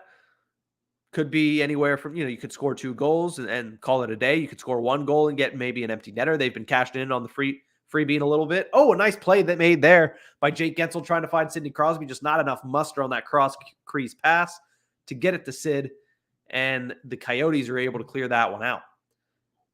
The one thing I've noticed from Vejmelka in this game is he's pretty active for a guy that is not many goalies do you see wear the catching hand or the catching mitt on the right hand. Even less often do I remember seeing them actually be active when it comes to playing the puck. But Vejmelka seems like, at least in this game, he's been out of his crease a decent amount. Somebody else that I've noticed a lot for the Arizona Coyotes, and I don't know, like I said, I've only watched 3 or 4 Coyotes games this year so far, but Alex Galchenyuk, I don't know if he has something to prove in this game in front of the PPG Paints Arena crowd. He's been pretty noticeable throughout this entire second period, as the Coyotes still stuck at 7 shots on goal, but the Penguins will be going into the box. Jake Gensel takes a penalty, and the Yotes will be on the power play for the first time in this game. They're going to cut the commercial break, but when they come back, we will have a 5-on-4 power play for the Arizona Coyotes. The Penguins' league-leading penalty kill going to get put to work for the first time. Adam Bonilla jumps into the comment section. Welcome, Adam. Thank you for joining. Says 4-2, this time in favor of the Arizona Coyotes. He's going to howl. I'm not going to howl. I can't howl. I'm not going to be able to howl. But no, Coyotes is your prediction. I like it. Make sure, if you haven't already, subscribe to the Hockey Podcast Network YouTube channel. Our goal tonight is to get to 900 subscribers. We were at 881 to start the night, and I'm going to go check on it right about now. See where we're at. We are at 886. So we've gained 6 subscribers so far. We're 14 shy. Let's get to the goal of 900 tonight. That would be absolutely amazing. At the very least, if we don't do it tonight, which would make me a little sad, but I'll get over it. If we don't get it tonight, let's get it before we get to 100 videos. The Hockey Podcast Network has 92 videos available right now. Let's make sure the Hockey Podcast Network gets to 900 subscribers before we get to 100 videos, which is going to be pretty quickly because we have watch-alongs like this every single night. We have a full weekly schedule lined up for you guys for great watch-alongs every single night. National Hockey League action, talking about it the entire way through as we have tonight. So make sure you hit that subscribe button. If you haven't already, make sure you hit the like button if you like what you're watching. I would appreciate it so much. And thank you for tuning in to the Hockey Podcast Network YouTube channel. We're only halfway home here in this game between the Penguins and the Arizona Coyotes. That's going to be a hooking call on Jake Gensel trying to slow down Clayton Keller in front of the net. And the Yotes are going to have their first power play, like we said, right before they went to break there. So looking at the Yotes power play unit, looks like Keller's out there. Schmaltz is out there. Phil Kessel is definitely out there. Who's their center there? I can't really see the number because it's tucked in. I thought jersey tucks were illegal, but I guess they've lightened up on that rule because a lot of these jerseys are tucked from what I'm seeing. I remember when that was a big emphasis and everybody was going after Alex Ovechkin. You can't tuck your jersey anymore. But again, weird rule, but it's the NHL. What do you expect? Nice opportunity there. Big save by Tristan Jarry. The nicest save he's made all night long. And now it's a 5-on-3. Oh, okay. I guess they called Crosby as well as Jake Gensel, which is why they have a 5-on-3 now for the Arizona Coyotes. Phil Kessel takes the puck in that position that Penguins fans all know all too well exactly where he played with the Pittsburgh Penguins. Clayton Keller, beautiful shot, and he scores. Clayton Keller makes it a 2-1 game for the Arizona Coyotes. Nice shot, and Sidney Crosby comes out of the penalty box because his penalty was taken first. The Yotes will stay on the power play, but now have a 2-1 lead. Keller had that opportunity earlier on in the power play. They're showing it back here again on the replay. It was a nice save made, but Gostisbehere takes it to the middle, opens up the lane. Keller has it. He's inside the dot, and for a guy like him, with the shot that he has, that's money. Tristan Jarry was already down. He was in a bad position. He couldn't really come out because he would be open up at his 5-hole. He was caught in a bad position. Keller takes advantage, and that's exactly what goal scorers do. We mentioned earlier in this game, who are the best players on the Yotes? It's got to be Kessel and Keller. And there's Clayton Keller putting his footprint on this game. The Yotes now lead it by a score of 2-1 with 50 seconds remaining on the penalty to Jake Gensel, looking to extend their lead here. If you're the Pittsburgh Penguins, that's a little disheartening. I mean, you have two of your best players in the penalty box, and now here's going to be a penalty taken by the Yotes, so it's going to even up. Number 72 for them, Boyd, is going to enter the box probably for an interference call. I believe Zach Aston-Reese was the player that was able to draw that penalty. Nope, that's going to be Jeff Carter, and that is clearly, I don't know, there's a little bit of a sell job there by big Jeff Carter. He might owe that Yotes player a couple Bud Light Platinums after the game. Travis Boyd takes a interference penalty to even things up at 4-on-4. So the Pittsburgh Penguins, with a little over 3 minutes left to play here in the second period, we'll see if they can take advantage of the open ice here. You see, I believe, who's out there? Evan Rodriguez and Kasperi Kapanen are both on the ice to start this 4-on-4 action. Rodriguez takes it away from people, gives it over to Brian Dumoulin, who holds on to the puck for far too long and allows the Arizona Coyote player to get him out of position. There's just some players you can tell that they don't have a scoring acumen, and big Brian Dumoulin is clearly one of them. He had a wide open shot. He said, "Let me toe drag you for a second," and just kind of froze there for like 3 seconds. Not a great look for the Penguins defenseman, but that's why they don't pay him to score goals. Penguins get possession here, and that's going to send it out to Evan Rodriguez, looking to end his cold streak. He sends it back over to Mike Matheson, who's coming in. Shot in. Karel Vejmelka snacks it and shows them the leather. A beautiful glove save there made by Vejmelka. And the Penguins now on the power play with 1:14 to go. So Jake Gensel out of the box.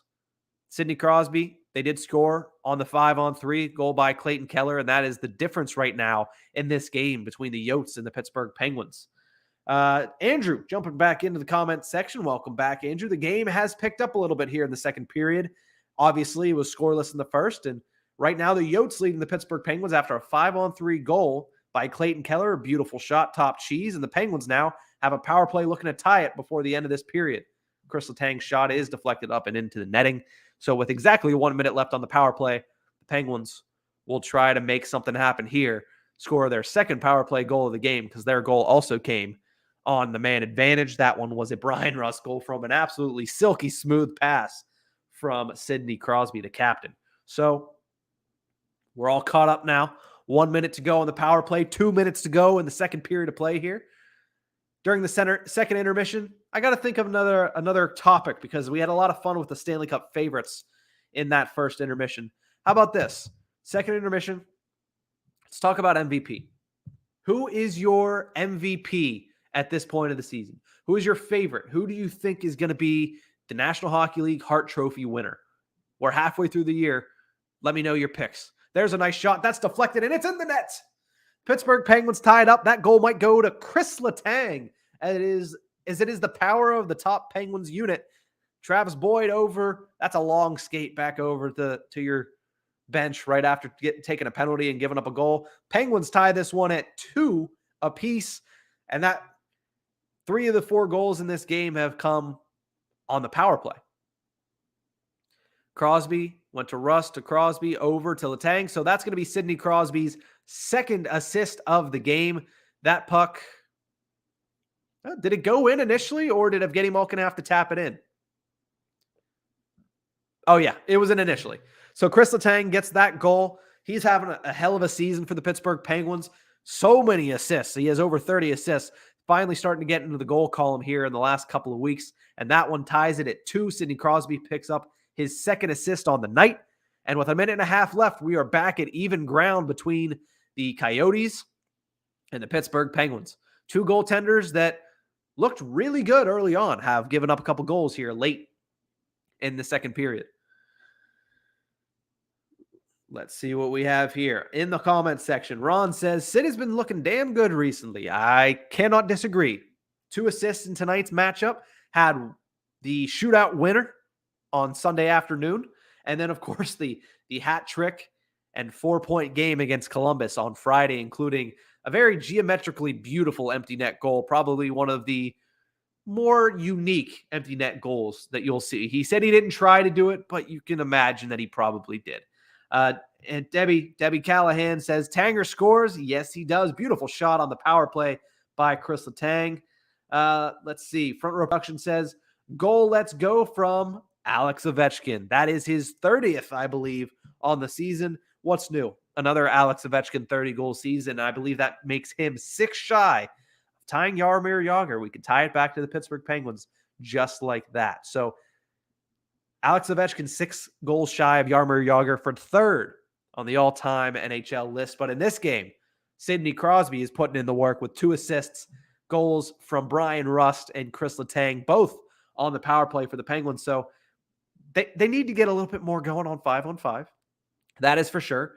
But sitting right now at 2-on-2 in a game against the Arizona Coyotes, if you're big into believing in such a thing, could be a trap game for the Pittsburgh Penguins, a team that has won 5 straight games. They're tied in a deadlock, and Karel Vejmelka has looked good.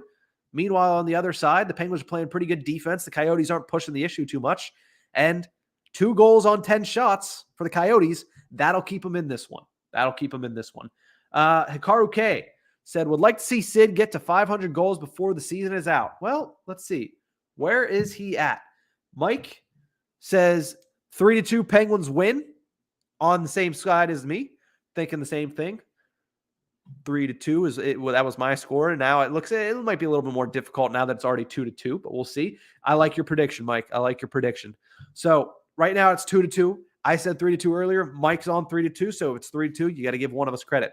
Let's see where Sidney Crosby is as far as career goals. That shot's going to go on and wide. Actually, I'll check that in the break. We only have a minute left here in the first period, but like I mentioned, let me know. And Front Row Productions, I don't know if that's your selection for the Hart Trophy and Alex Ovechkin. So let me know below if you think that's who your Hart Trophy pick is going to be in prediction here at the halfway point. That's what we're going to discuss here in the second intermission, as there's less than 1 minute to play in the second period. Who, halfway through the season, do you believe is the leader in the clubhouse for the Hart Trophy? Who do you believe is going to win it? There's a nice play by Mike Matheson looking to give the Penguins their first lead of the game. The puck is hanging around the zone a little bit. Brock McGinn sends it towards the net, and that one just doesn't go in. The Penguins pushing the issue here late in the second period. Evan Rodriguez really trying to end that slump for him. He's looked a lot better in this game than he has in games past. This is exactly what the Penguins wanted out of him whenever they sent him down to the third line, whenever Evgeny Malkin returned. So let's see what happens here. Mike Matheson at the end of his shift, he's going to send it up, try to give to Gensel, but that's going to be a turnover. Yotes trying to get one last rush up the ice with 12 seconds remaining in the second period. They send it down. Jari can't settle it down, and the Penguins, they're just going to send it down the length of the ice, and that is going to do it for the second period of play. I better bite my tongue. Something might happen. There's 2 seconds left. Okay, now it does it for the second period of play between the Pittsburgh Penguins and the Arizona Coyotes. 2-2 is the score after 2. Let's take a look at the stats, and then I'm going to take a quick commercial break, check in on how many goals Sidney Crosby has in his career so I can answer that question. And 2-2, where it counts on the scoreboard. Goals for the Coyotes from Nick Schmaltz and Clayton Keller. Goals for the Pittsburgh Penguins for Brian Rust, as well as Chris Letang. Sidney Crosby assisted on both of those goals on the man advantage. Shots on goal, 21-11 in favor of the Pittsburgh Penguins. Penalties, 3 taken by the Yotes, 2 taken by the Pittsburgh Penguins. Scroll down a little bit here. Hits 19-13 in favor of the Yotes. Faceoffs 20-15 in favor of the Penguins. Giveaways are tied at 3, and takeaways, the Penguins have an advantage there with a 5-3 total. So, as I come back over here to StreamYard, I'm going to take one quick break, but when I return, we're going to have our intermission discussion. We're going to talk about who is going to be the MVP for the National Hockey League this year. We're halfway home. Over half of the teams have played their 41 games. Who is going to be the Hart Trophy winner for the 2021-22 season? What is your prediction? Let it be known in the comment section. We'll talk about it right after the break. I'll be right back here on the Hockey Podcast Network YouTube channel.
Welcome back to the Hockey Podcast Network YouTube channel as we are watching along right now to the Pittsburgh Penguins taking on the Arizona Coyotes. We're in the second intermission here in this game, a 2-2 game. Been pretty tightly contested so far. A first period of, well, we'll see what this is hockey. And then a second period that opened up a little bit more. 4 goals in total were scored in that period. And these teams are getting a little bit more exciting, making for a really good, exciting third period, hopefully, coming up here. But I asked before we had to break, I said, who's going to win the Hart Trophy this year? It's my question. And if you haven't already, let me know your answer in the comments section. But I have a lot of names for this. there's a lot of names that I think could go down in this. Before we do that, I do want to address the comment section, talk about who's all joining. Andrew says 5-4. That's his prediction. 5-4 Penguins in overtime, expecting a lot of goals to be scored here. Mike Ball joins the comment section. Thank you for joining the stream here. Thank you very much. Corey Kidd joins the stream. Thanks for joining. Says, well, the Penguins go in overtime. I don't know if this one goes to overtime. It's tightly contested. I don't think this ends in overtime. For some reason, just have that feeling. Penguins' most wins in all time in a row was 14 in season, and that was 1992-93 playoffs. I believe they had 17. And it was 92-93. I believe they had 17 wins in a row that year, if I'm not mistaken. I think that's their record. Let's see what else. Mike helps answering the question there. Crosby has 496. I did check that during the break. So Crosby needs 4 more goals. He will hit 500 goals this season. There's no way he doesn't score 4 more goals this season. So Corey does also say hi. What's going on, Corey? Thanks for joining. The Penguins, he also asks, what place in the standings are the Penguins in? Right now, they're in second place in the Metropolitan Division coming into today, and they're in 5th place in the National Hockey League coming into today. So that's where they're at. Mike was able to answer that as well. Let's see. Hikaru says, if Shesterkin keeps this up, probably him. It's rare for a goaltender to win, but, I mean, that's true. The numbers that Igor Shesterkin has put in, and we'll go into that really quickly here in just a second. Let me just scan through the comments again really quickly. Corey says 7-2. Expected a big period here for the Pittsburgh Penguins, I believe. Either that or a very big period for the Arizona Coyotes. We'll have to see for sure. The City Life Project. Isha, what's going on?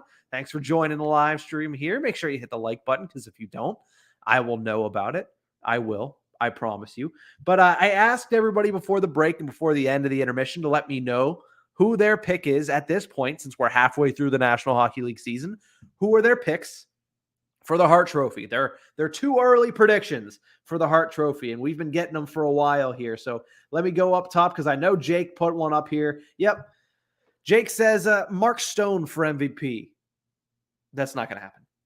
I'm sorry. I hate to say it that matter-of-factly, Jake. Mark Stone is a fantastic hockey player. He's having a pretty good season, but there are way too many options better than Mark Stone for the Hart Trophy this year. I love your commitment to your team, but Mark Stone's not doing it. Mike says Connor McDavid. That's a pretty popular pick. Looking at Connor McDavid, the fact that he doesn't lead the league in points anymore, kind of crazy, but there's also 7 games in hand that he has on Alex Ovechkin, who currently leads the league in points with 58. He's actually tied with Jonathan Huberdeau and Leon Draisaitl at 58 points apiece. So Connor McDavid is always going to be thought of. He's one of those guys that until he gets to the age of 32, 33, he's perennially just going to be put there by writers. So I like that prediction. If you're placing money, that's a safe bet as well, because the league loves to vote for Connor McDavid.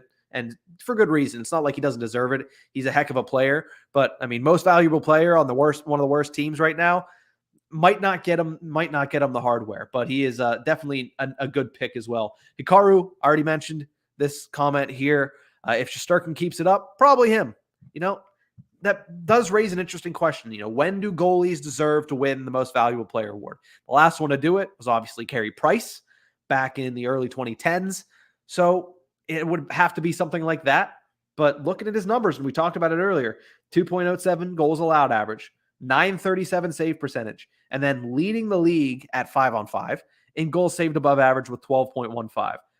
Yeah, including the fact that he was injured this year. I mean, you also have to take that into consideration and look at how good that team was without him. And actually, that might take votes away, because they didn't self-destruct without Igor Shesterkin in the lineup. I mean, Alexander Georgiev is good, but that drop-off should have been a lot more severe. That's what worries me if you're going to vote for a guy like Igor Shesterkin. But I like the thought, Hikaru. I love the thought. Let's go down through here as well. Should have known the second that I saw Isha that he'd go into the UFC talk. And we do. We honestly, you start a bunch of podcasts. Maybe we need to get a UFC podcast. I don't know if either of us has any time left in the day. But, maybe we carve out like 5 minutes a month or something like that. Moreno should have won the fight. 3rd round was his 100%. Shoulda, coulda, woulda, buddy. I said Figueiredo. I said Francis Ngannou. What can I say? Don't bet against me. Don't bet against me. Mike says McDavid. Okay, I like that. I like that as well. We already talked about it a little bit. I do like it. Jacob, once again, throws down Mark Stone.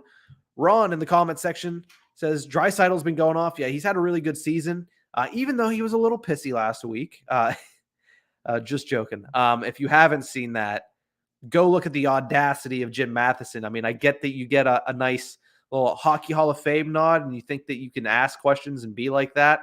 But, I mean, these players, this is their game. There's a lot of scrutiny that they go through, but to flat out call a guy pissy to his face in the middle of a press conference, yeah, that was an interesting one. Certainly an interesting one. Isha says I liked it on all 10 of your Gmail accounts. I appreciate it. I like it. Sammy joins the comment section. Thanks for joining. Sammy says I need the Coyotes to win. There's like a 25% chance. I'm sure if I check, and I did last intermission, I'll check before we get into the third period. Listen, I gave out the bet. I said if you think the Coyotes were going to score the first goal back in the first intermission, they were plus money on show-sponsored DraftKings. That hit. So if anybody took it, heard that, thought it was enticing and took it, they made some money. So we'll see that. City Life Project, Isha says, Ovi, 100%. You're that sure? Okay. Well, Alex Ovechkin did get his 30th goal of the season. He is 6 behind Jaromir Jagr, which reminds me, I got many hockey cards for Christmas because little known fact about me, I love collecting hockey cards, and I just started like last Christmas. So I got like 6 different packs, and one of them was the entire lineage of like every player from 1990. I have a really cool rookie card from Jaromir Jagr that I did want to bring out here in the intermission break, but I didn't. So maybe we'll take a short break. I don't usually take more than 2 breaks during a live stream, but I might have to take another one just to go in and get that hockey card. But no, with Alex Ovechkin, 6 shy of Jaromir Jagr for 3rd all time, leading the league in points, leading the Capitals to a really impressive season, even though they've dropped down to 4th place. He's going to be a finalist for sure. I do agree with that. And honestly, I think he might win it. I think I might agree with you that Alex Ovechkin, if he can continue this pace, how about this? If Ovi scores over 100 points and the Washington Capitals finish top 3 in the Metro, Alex Ovechkin wins this. Unless McDavid and/or Draisaitl do something completely blasphemous and score like 140, 150 points, which they were on pace to do, but not anymore. Unless they do that, Alex Ovechkin, with the caveats that I gave, is the MVP. Realistically, yes. Also from Isha, McDavid is on a trash team and is a terrible captain. Wow. Okay. Well, that's obviously in the words of a Vancouver Canucks fan. So take that with a grain of salt, people. But he is on a trash team right now. They are really bad. But at least they did get a win over the weekend. Nice to see, you don't want to see anybody suffer that long. I'm sure some people did. But it was nice to actually see them pull out a win for once. Front Row Productions. Clarification says it is Ovi. So we have 2 people that have said Ovi. And I mean, there's a reason ESPN has him on every single commercial break for ESPN Plus. Alex Ovechkin, 1,000% says Isha. Okay. Isha also says UC Saros if Nashville ends up first in the Central. Listen, I don't think they will. I don't think anybody is passing Colorado. But UC Saros, we already talked about him earlier, as a potential Vezina candidate. His numbers might not be as impressive as an Igor Shesterkin, but you look at what the expectations were for both teams. The Rangers, Chris Drury, it's an hard word to say, but Chris Drury was buying playoff pieces before they became a playoff team. So they were expecting to be in the playoffs. UC Saros in Nashville, maybe they did, maybe people in Nashville did, but not a lot of people believed that UC Saros was genuinely this good. 9.10 goals saved above average. He's a really good goaltender this year. He's going to be in the top, definitely the top 10. He's a lock to finish in the top 10 in Vezina. Might be a top 5, potentially a top 3 guy, depending on how the second half of his season goes. Listen, Isha, nothing's ever 100%. I'll let you know that right now. Nothing is ever 100%. Mike jumping in here saying to stand to make $600 on this game as long as the points are odd. It's an interesting bet. I like that, but that's a large margin. So right now, not looking too good. You're hoping for a 3-2 win for sure then. Only 1 or 3 goals, if anything. So we'll see. We'll follow along with that for Mike. Isha also jumping in there saying it's more pissed losing to me than the underdog parlay. Hey, it's not that big of a deal, man. It's not that big of a deal. Sometimes I'm right. Genuinely, most times I'm right, but it's fine. Jim Matheson is a clown. Paint it in big letters. I'm surprised that wasn't in all caps. Let's see. Mike, nobody scores in the first period. The Penguins win. That's your parlay. All right. Well, you already got the hard part down, and that's nobody scores in the first period. So you just need the Penguins to come out on top. Listen, I said it the last time I was on here. I think your bet is in a pretty good spot right now. Last time I said that, everybody needed the Penguins to win to finish off a parlay. There was like 7 people in the comment section that needed the Penguins to close out like an 8-leg parlay. I don't know if everybody was telling the truth, but everybody was saying that. And the Penguins lost 6-2. It went bad. Corey says, let's go Coyotes. Okay, we got a little bit on both sides of the game here. That's what we like to see. Let's see. Isha says, love hockey cards. Yes, we would love to see that card.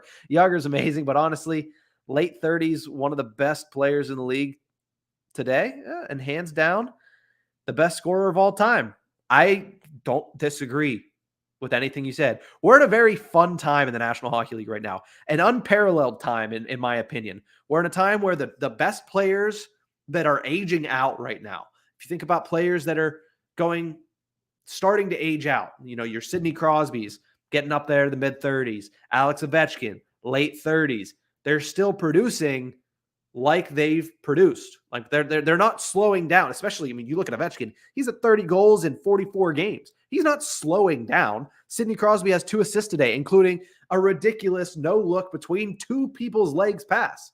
We get that. We get the young players. Obviously, you see McDavid, you see a Draisaitl, you see a player like Nazem Kadri, who's having a very, very good season in his own right.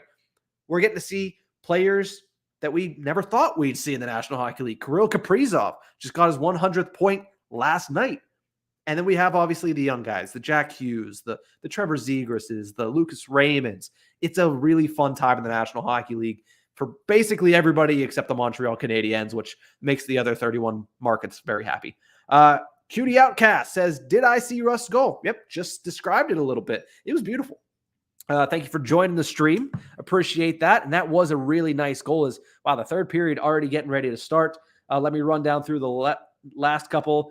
Jacob thinks McDavid is overrated, calls them Mick overrated. Okay, very nice. QT Outcast, how's my day going? Honestly, not a bad day today. Did a little bit of work from home. Also did a little bit of research. And now I'm getting to talk to a lot of my friends here on the Hockey Podcast Network YouTube channel. So thank you very much. And then there's people like Isha, calling me wrong. Okay. Well, all right. .ore. I don't know what you're doing there. 100% says Corey. Moreno on the third, 100%. California refs are out to lunch. Hey, listen, sometimes you got to think about where the fight is, not just who the fight's between, Isha. Come on, man. I'm not actually that smart. I just had a feeling. I go gut feeling on UFC most of the time, to be completely honest. Todd Young joins the stream, jumps in the comments. Looks like the Toronto Maple Leafs are favored to win the Stanley Cup this year. Yeah, I'll believe it whenever I see them get out of the first round. I'm sorry. I believe Andrew is a Leafs fan. But yeah, listen, they're a really good team. They should have been much better for a long time, but they haven't been. So Faggio says, so high scoring period in the first, but we're still losing. I believe he's talking about the Winnipeg Jets game. So if you're interested in that, go check the Jets game. Cutie Outcast says, let's go Pens as the third period is underway. So I will get that Jaromir Jagr card out. By the way, my prediction for MVP this year, it actually is Alex Ovechkin. So I tried to make a case for it and against it, but my prediction at this point is Alex Ovechkin, realistically. So Fascio says you mean Mick only regular season. Yeah, pretty much. We're trying to get to 900 subscribers tonight, as these are just said in the comment section. I know we were at 886, so we had gained 8 since we gained 6 since I took over and went live tonight 2 hours exactly ago. So hopefully 14 more. Let's get to 900. But if I can't do it, if I can't be the one to do it, which I would really like, if I can't, make sure we get there before we get to 100 videos. This is video number, I believe, 92 or 93. Try to get it there before video 100, which is going to be coming up quick because we have watch-alongs like this every single night here on the Hockey Podcast Network YouTube channel, presented as always by DraftKings Sportsbook, the greatest sportsbook in the entire world. Use promo code THBN at sign up for great opportunity in football this week. If you're a football fan, 56-1 odds on any of the 4 teams this week. You win. You put down, $5 to win $280, something ridiculous like that. So make sure you use promo code THBN if you're starting off at DraftKings Sportsbook. Let's see. Each is saying Toronto's favorite till the first round begins. Yeah, that makes a lot of sense. Yeah, I figured that'd get a chuckle out of him. Me saying that Alex Ovechkin is my favorite right now for the Hart Trophy. Fair enough. As they're showing tweets across the board here, Isha, did you see the fact that your good buddy State of Hoppy was featured on the Point Park University tweets for the Penguins game on Sunday? I had to take a double take. I said, I know that logo. I know that logo there. State of Hoppy featured on the Penguins broadcast on Sunday. That was a great moment. Me and him, I was featured, I believe, last year at one point when I bought a Penguins charity bag that ended up getting a Mario Lemieux signed Penguins reverse retro jersey. So, yeah, very nice. Corey says, Pittsburgh Penguins might go to the Sidney Cup. Hey, maybe. You never know. Penguins are liable to always randomly do it. So maybe. Front Row Productions, I figured you'd agree. Yes, Ovi for MVP. So third period underway here. Tie game. We'll get to see who comes out with the 2 points. Will it be a 2-point party on Fifth Avenue? As a good friend of the show, Tip of the Iceberg, Josh Getzoff, who's the radio play-by-play for the Penguins. He's a friend of the show. He always likes to say that when the Penguins win at home. So we'll see if that's what happens here with 17:45 and still counting left here in the third period. I will get that Yager card. First commercial break. We're going to take a quick break, very quick one, and I'm going to run and grab that card just because it's really fun. Let's see. Yes, the Sidney Cup. Yeah, well, we know if the Penguins ever win the Stanley Cup that it's almost obligatory that unless it's 2009, Sidney Crosby wins the Conn Smythe. So you might as well call it the Sidney Cup. That's going to be an icing. Oh, waved off there for the Coyotes. For this third period, I mean, I haven't really, a bad turnover there and a nice opportunity for Nick Schmaltz. Already has a goal. There's a beautiful play and a goal scored. The Coyotes strike early in the third period. Nick Schmaltz's second goal of the game, and the Yotes lead the Penguins by a score of 3-2. Maybe a trap game. That is a bad turnover by Dominic Simone. Don't expect to see him out on the ice for the rest of the game, to be completely honest. He's already a fourth liner, and when you do something that egregious, Mike Sullivan is keen to just let you rot there unless your name is Sidney Crosby. But a nice play by Schmaltz, dances around Mike Matheson, catches Tristan Jarry, outlasts him, outweights him, and sends it right across the goal line. Yotes lead at 3-2. Penguins need something to get going here on 5-on-5 as both of their goals are on the man advantage. So, tips to win for the Coyotes the rest of this game. Stay out of the penalty box. There's another bad turnover, this time by Brian Dumoulin. That one doesn't cost the Penguins, and they get it out of the zone. Jake Gensel chips it in deep and tries to take it around. Gets ran into the boards for his troubles, and the Yotes get it out. That's Jacob Chikrin clearing the zone.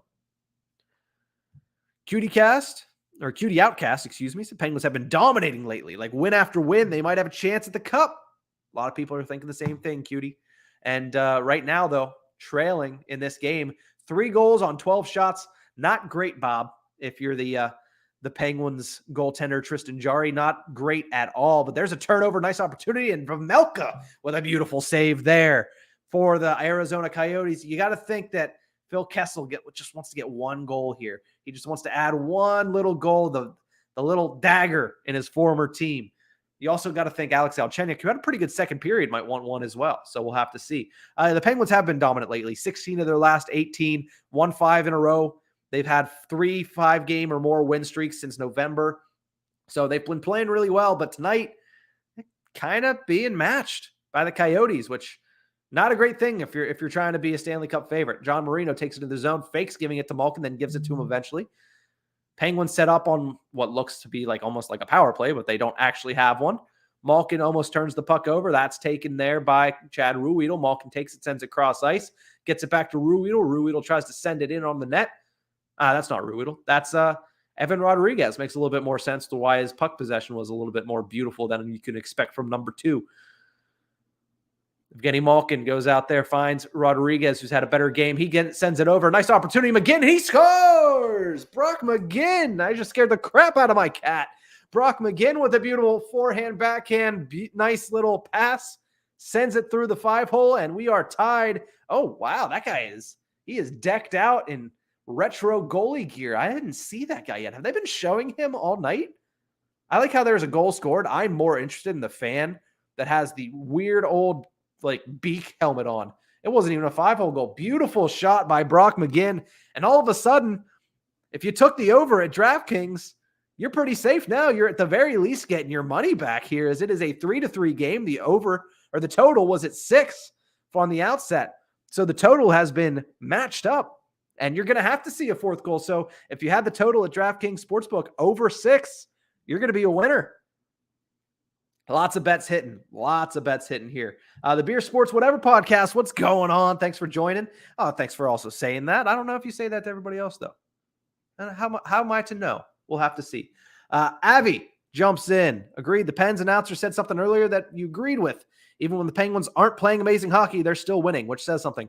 Yeah, it's something that the best teams find a way to win, even when they're not on their game. And this team has done it pretty consistently the last week and a half. They have not been playing really good hockey, yet they're on a 5-game win streak. It's kind of hard to refute. It's kind of hard to be like, yeah, it's kind of hard to rip on them and say, they played bad, but when they've won 16 of 18, but there have been times where they have been very bad, and certain times in this game as well. But right now, a tie game, and because that goal was scored so quickly, they let Dom Simone back out on the ice. That's cute. That's cute. The Soda Pod jumps on, says, Pens cannot fall to this team. I'm hoping not. I'm really not, Hoppy, because I know that's who's commenting from that. But, I said it on Monday's episode of The Tip of the Iceberg. I said, if you win 16 of 18, 5 straight, and you lose on home ice to the Arizona Coyotes, it's sad. I mean, again, I hate to rip on the Coyotes because everybody does. And it's like an easy, it's cherry picking at this point. Like, why knock them when they're down? But the way the Penguins have been winning games, to lose to the Coyotes, and that would not be a good look for them. There's an opportunity in Vejmelka. Listen, which goaltender has been sharper? It has been Vejmelka. He's made some nice glove saves in this game. And just like that, when I'm mentioning, please don't make fun of the Yotes or try not to pile on the Yotes, there's Dick Flo, Richard Flores jumping in saying, go Yotes. Can't take them lightly anymore. Listen, Richard, I talked a little bit earlier about, is it too early for the Coyotes to try to go out there and get their next franchise player? And when I was saying that, I was clearly talking about Shane Wright. Like, is it good for them to get Shane Wright? Obviously, they need somebody, and they would need a 1st overall pick. It would be great for them. But at the same amount of time, is it really good to put an 18-year-old in that situation where he's going to be the only guy at that point? Because how many people are you guys going to trade at the deadline? You got to imagine, you'd be stupid to hold on to Phil Kessel through the deadline. Chychrun, I don't know. I mean, you got to tell me, where are you at with that? So we'll have to see. Apparently, Savoy is 5'9", so Montreal loves short dudes. Yeah, I see. I believe I even saw somebody wrote on the Hockey Writers that Savoy would go to the Montreal Canadiens. So you're right on there, Fagio. You're right on. Also says McGinn, more like McGoal, greater than McRegular season. Talking about McDavid, throwing a little bit of shade. Josh says we're close to 900 subscriptions. That was my goal at the beginning of the night. I almost don't want to look at how close. So if you haven't, okay, well, I say that, and Fagio says 10 more. So, okay, 10 more. So we've gotten 10 to this point. And I partially, and I'm not going to do this because it would be stupid, partially just want to stay on till we get 10 more subscribers. Even if it takes all night, I might have to do that. And if you guys want to talk hockey, maybe I'll do that. We'll see where we're at the end of the night, but that is the goal for tonight. That was my goal coming in. I wanted 20 more subscribers to 900. Let's hope to get it. We've gotten 10 so far tonight. I love it. If you like what you're watching right now, we have watch-alongs like this every night. So it's not like a once-in-a-while thing. We get watch-alongs every single night. Richard Flores is in the comment section. He jumps on with Corey, his co-host. They've done watch-alongs. The Hockey Troll, if you like Capitals, we have plenty of Capitals hosts that come on. We have Hockey Troll and Polly Cupcakes. They were joined by Carl Alsner on their very first watch-along. Crazy. And then also we have Bob Matthews, who does a really good job. So definitely make sure you subscribe if you're excited about what you're seeing tonight, because we're going to have it all the live long NHL season. We have watch-alongs every single night of the NHL regular season. And there's a goal for the Pittsburgh Penguins, making it 4-3. We're talking about Sidney Crosby being on a hot streak. That's going to be a goal. And there's goal number 497. He's 3 shy of 500. We said he's going to get there. We said he's definitely going to get there. And there's goal number 497 for Sidney Crosby. A 4-3 lead. Penguins, for the first time in this game, get the lead after a beautiful play there by Brian Rust to evade the pinching defenseman. Plays a little give-and-go game. Jake Gensel gets to the front of the net like good goal scorers do, but they don't need his assistance on this one because Sidney Crosby, Sid the kid, not so young anymore, gets his 3rd point of the night. 1 goal, 2 assists. Have yourself a night, Sidney. And the Pittsburgh Penguins lead this one by a score of 4-3. So, Noman, jumping on here into the comments section. Thank you for joining us, Noman. I appreciate you. Fagio said 10 more. Richard says, if you rip the Yotes, you answer to me and Corey. You know, that's very fair. Eventually, though, like, you got to rip them a little bit because they kind of done it to themselves. But at the same time, like I said, it's low-hanging fruit at this point. At this point, like, you feel bad. They need to fully break it down and start from scratch. And I know that's not what, Yotes fans want to hear, but that's my opinion. And I'll have to get you on. Richard, we'll have to get you on the hockey hotbed, you and Corey as well. And we'll talk a little bit about the Yotes because I have some opinions that I want to run by you, and I want to get some of your opinions. So we'll be in contact for sure. Let's see. Maya Drag, welcome to the Hockey Podcast Network live stream of the Pittsburgh Penguins taking on the Arizona Coyotes. We've been treated to actually a very good game tonight.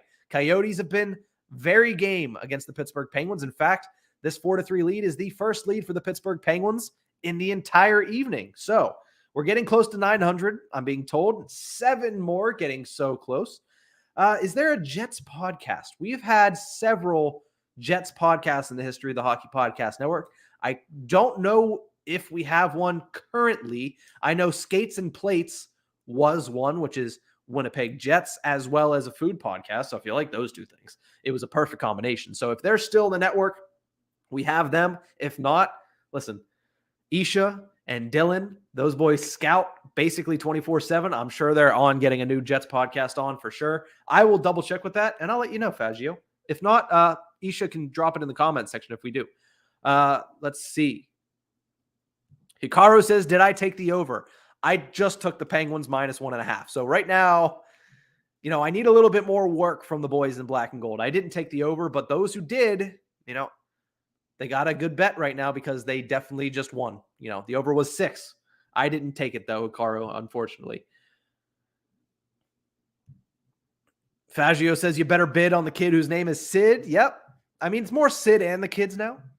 That was the line named back in 2017. So here we go. City Life Project says, new show. Wow, new shoe. Like Mulan, Mushu. New show coming soon to the channel. Live Q&A with Terry Ryan every week. Are you kidding me? Terry Ryan, former first-round pick of the Montreal Canadiens, Terry Ryan.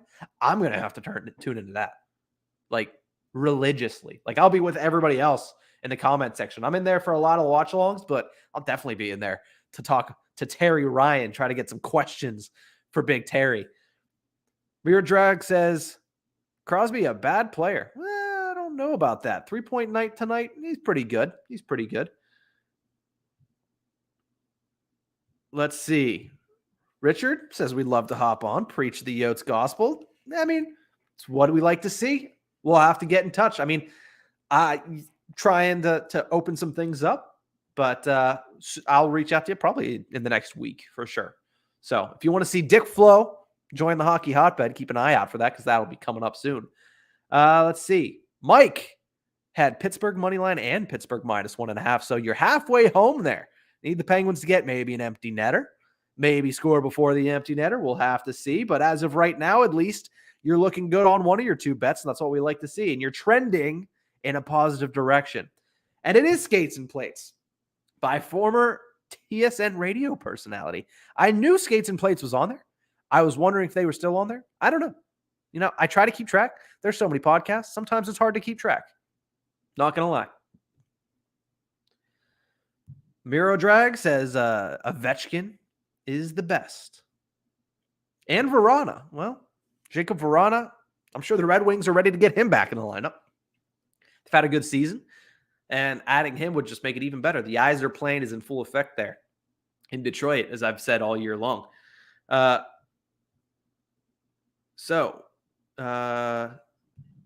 says he should do a stream. I would love to see Terry Ryan do a stream. I personally volunteer to help host that one, even though I probably wouldn't get the call, but I would appreciate that. Andrew saying, where's the game? We do not show the actual game. We don't have the rights. So if you're here for that, we can't do that specifically, but we do talk about it. We have conversations about it. If you need a stream of the game, if you're in the United States, I know you can do it on ESPN Plus. Not sure if ESPN Plus works in Canada, but if not, you can use NHL 66. That is what we have. We always tell people to go to because that's a good streaming site, reliable streaming site. So Sidney Crosby, they're showing it right now. The countdown to 500. He's 3 away. We'll see. Maybe he has a hat trick against the Seattle Kraken. Maybe he scores 3 more in this one. Who knows? We'll have to wait and see. That'd be something. Scores 3 more. We get to see it live, or at least I get to be live on the Hockey Podcast Network YouTube channel. Thank you to everybody that has tuned in. This has been a very fun, very eventful live stream. The game has been really fun, really entertaining, competitive. What more can you ask for? What more can you ask for? Let's see. City Life Project says, met the host in Vegas a few weeks back. He also works for Maze Media Labs. Oh, that's Brandon Ruecki, isn't it? You said Brandon. Now it's all coming back to me now. Brandon Ruecki, host of Skates and Plates. We're getting close to 900 subs. People are telling me, I really, really hope we get there tonight. That was my goal, and I'd love to hit it. It would make me very, very happy. 6 more to go. So if you haven't already, make sure you subscribe to our YouTube channel because we have watch-alongs like this every single night. As was just announced, I don't know if it was the first announcement, but as was announced, we're soon to have former NHLer, former first-round pick of the Montreal Canadiens, Terry Ryan will be coming on here, the YouTube channel, to do live Q&As. A nice opportunity there. And a goal is scored by Chris Letang, his second of the game. And who was that up in the comment section? Had the Penguins money line and the Penguins 1.5. Penguins -1.5 with me. We're looking real pretty right now as the Penguins take a 2-goal lead on Tanger's second of the game. I'm scrolling fast. There's been a lot of comments, and I love it. Love seeing it, and I think I scrolled past it. Oops. Mike Lou, 415, Pittsburgh money line. Pittsburgh -1.5. Let's go, Mike. We're in there making some money tonight. It's what we love to see. 6 more subscribers. Mira Drag says, not bad. Malkin is an okay player. Yeah. Malkin is Malkin is the second best Russian of this generation behind Alex Ovechkin. People who say otherwise are wrong. They are. He's better than Kucherov. I'll say he's better than Kucherov legacy-wise as of right now. Cole Perfetti, was it his second assist or he gets the second assist? I know you love Cole Perfetti.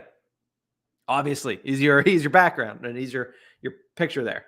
But definitely, Cole Perfetti, he's a lot of fun. If you're a Pittsburgh Penguins fan, you're hoping that his former line mates start to play a little bit better in Wilkes-Barre. That's Sam Poulin and Nathan Legare that played with him in Val d'Or back in the QMJHL back in the playoffs last year.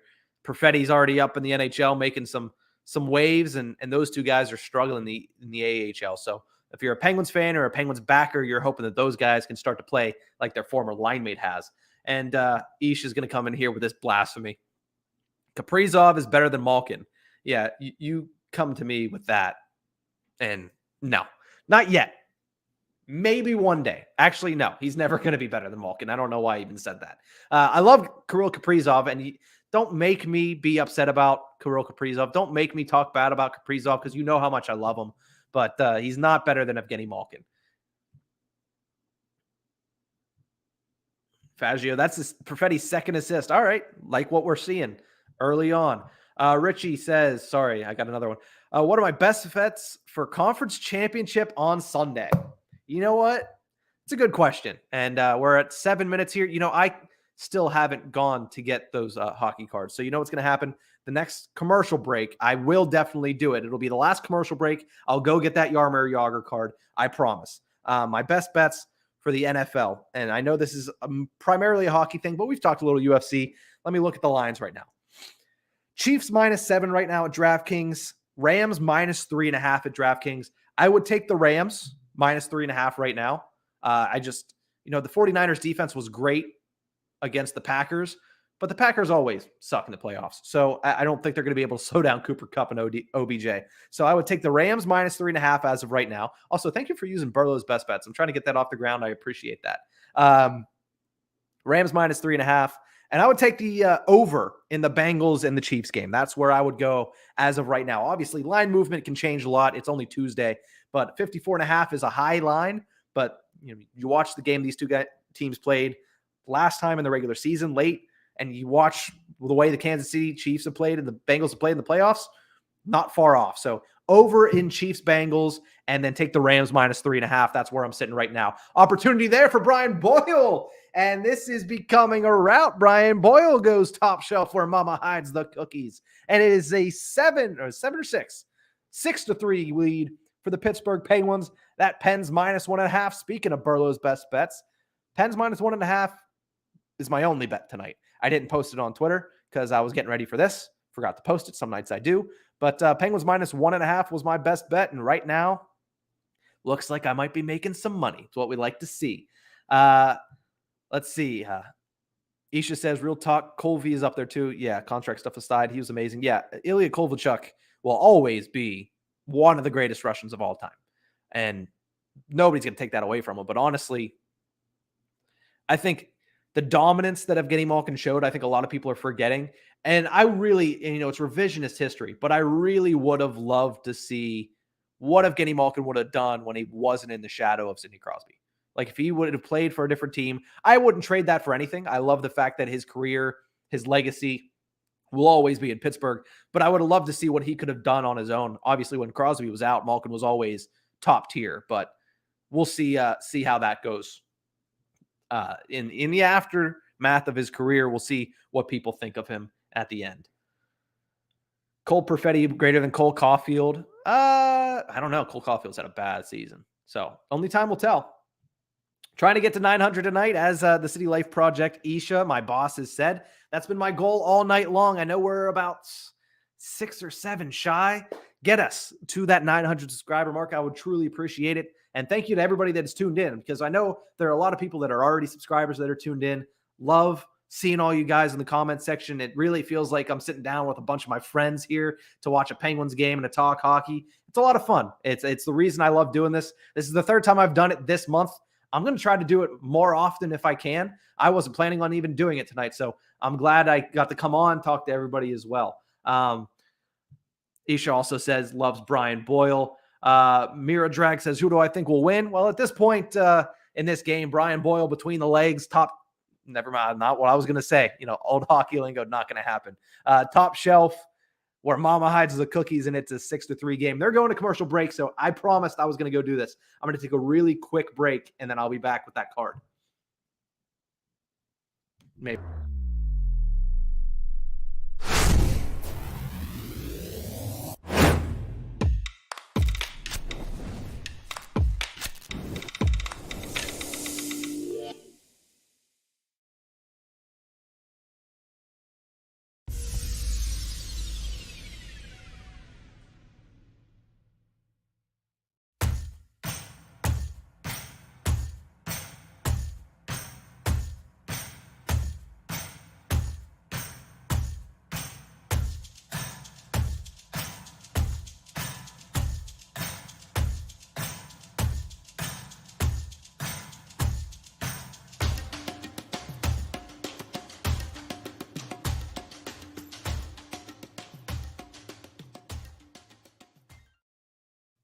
Welcome back to the Hockey Podcast Network YouTube channel. To answer Mike's question, it is no longer a 2-2 game. The Penguins currently lead it by a score of 6-3. 4 goals in a 9-minute span for the Pittsburgh Penguins, and they have taken a commanding lead here at PPG Paints Arena, even though I'm down in Alexandria, Virginia. But it is a 2-2 game. Let's go through the comment section really quickly here. QT Outcast says 6-3, helping as well, saying Penguins are winning. Excuse me. Sorry, I had a big meal right before I did this. Hikaru says, I think more time goes on. Gino and Sid going to be discounted because their huge scoring years didn't last as long as Ovechkin's. That's fair. And also, they weren't as healthy. Faggio saying, who's Vegas's best prospect? Right now, it's technically Jack Eichel. Like, if you want to joke about it, it's Jack Eichel. But realistically, I don't know. Isha says, who's the best Russian, Alexander Mogilny or Pavel Bure? You know, this is a question that I would need more than 5 minutes of hockey time to unpack, but short answer, and you're not going to like it, Mogilny. But I did mention, and I'm going to just remove the score thing really quickly. It is 6-3. If anything happens in the game, I will bring it up. Brian Boyle, by the way, that was his 5th goal of the season for the Penguins. Coyotes, as Clayton Keller is trying to get an opportunity here. Nice chance, but a nice save made there by Tristan Jarry. Sorry, the Coyotes are pressuring really deeply in the zone now, and they get it out. So I did finally get this card. Here it is.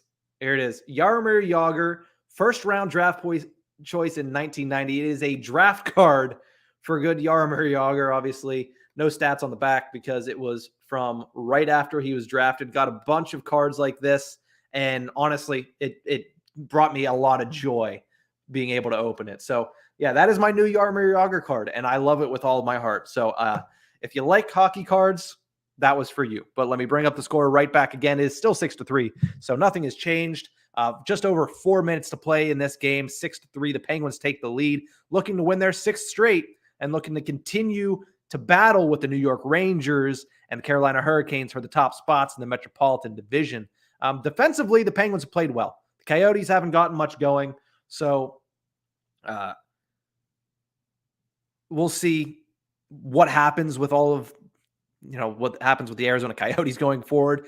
But it feels like a lost season for them. We'll have to see what their management decides to do personnel-wise at the deadline. That's what I'm looking for the Arizona Coyotes. What do they get in return for guys like Phil Kessel, guys potentially like Jacob Chikrin? They have useful guys that could go to potential playoff teams that'll help them in the postseason. That, and we just need to see a playoff Phil Kessel again somewhere. Doesn't have to be Pittsburgh, but we'll see. Faggio asks, who scored the 6th goal? That would be Brian Boyle. He put the puck between his legs and went top shelf. So, exactly.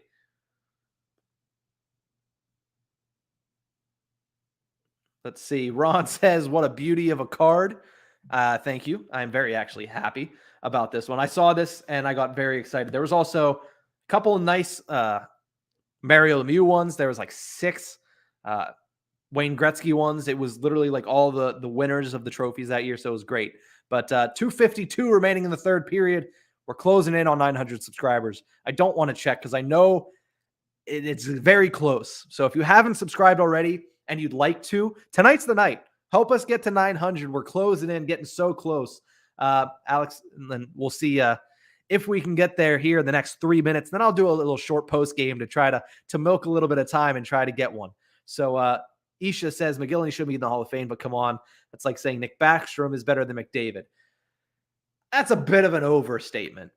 But I don't know. Like, listen, I know you're a big Pavel Bure guy, but Alex McGillney has been so underrated for so long.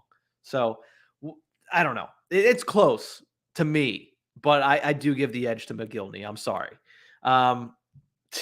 Yeah, I said I don't even want to look, but the running update is coming into the comments section. 5 more subscribers to go. So we've gained 15 tonight, which is good. That makes me happy. That gives me joy. But we need 5 more subscribers to get to 900. And, I don't like to say begging, but I am begging to get there because it'd be cool to hit that mile marker when I'm on here. If not, though, let's hit it this week. Like, we have plenty of great hosts here on the Hockey Podcast Network. So if you hit it with one of them, it'll be great as well. Whether that's, whether it's Neil, whether it's Richie, who's been in the comment section, even if it's Isha, who's going to go after me now in the comment section for saying that Pavel Bure was not as good of a Russian player as Alex Mogilny. He says, how? Backstrom is a 90-point player like Mogilny, but Bure is what McDavid was before he arrived.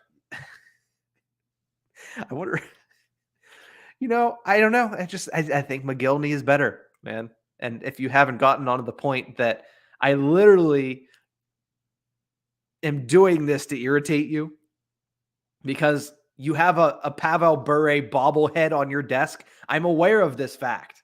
So I'm going to do this to bother you. Fazio says, who is the first and second best point getter that is Russian? That's a fair point here. Nice opportunity. Less than a minute to go in the game. I've kind of lost to, oh, geez. City Life Pro, you have two.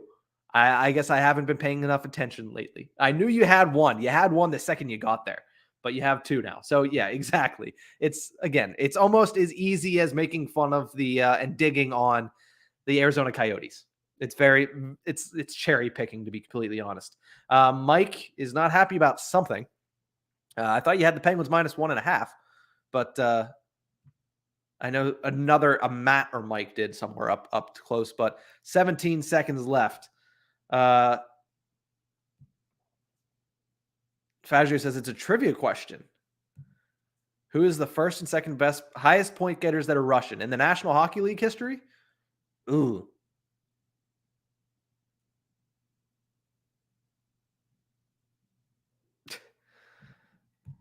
Yes, this is also something to get Isha agitated if you never know. Last 10 seconds of the game here, and then we'll get back into the comments section. 5 seconds left.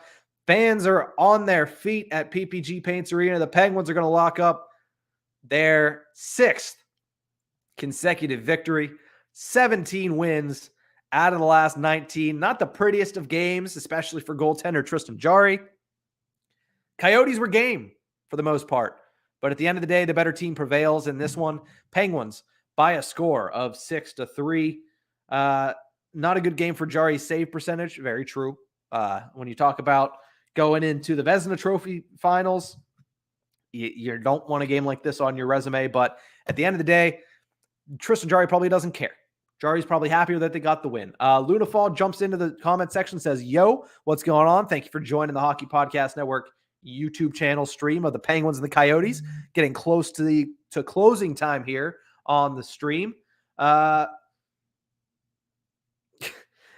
If anybody wanted to know where I got this card from and the deck of cards from, it would be from my mother, who is in the comment section now. Thanks, Mom. Appreciate that.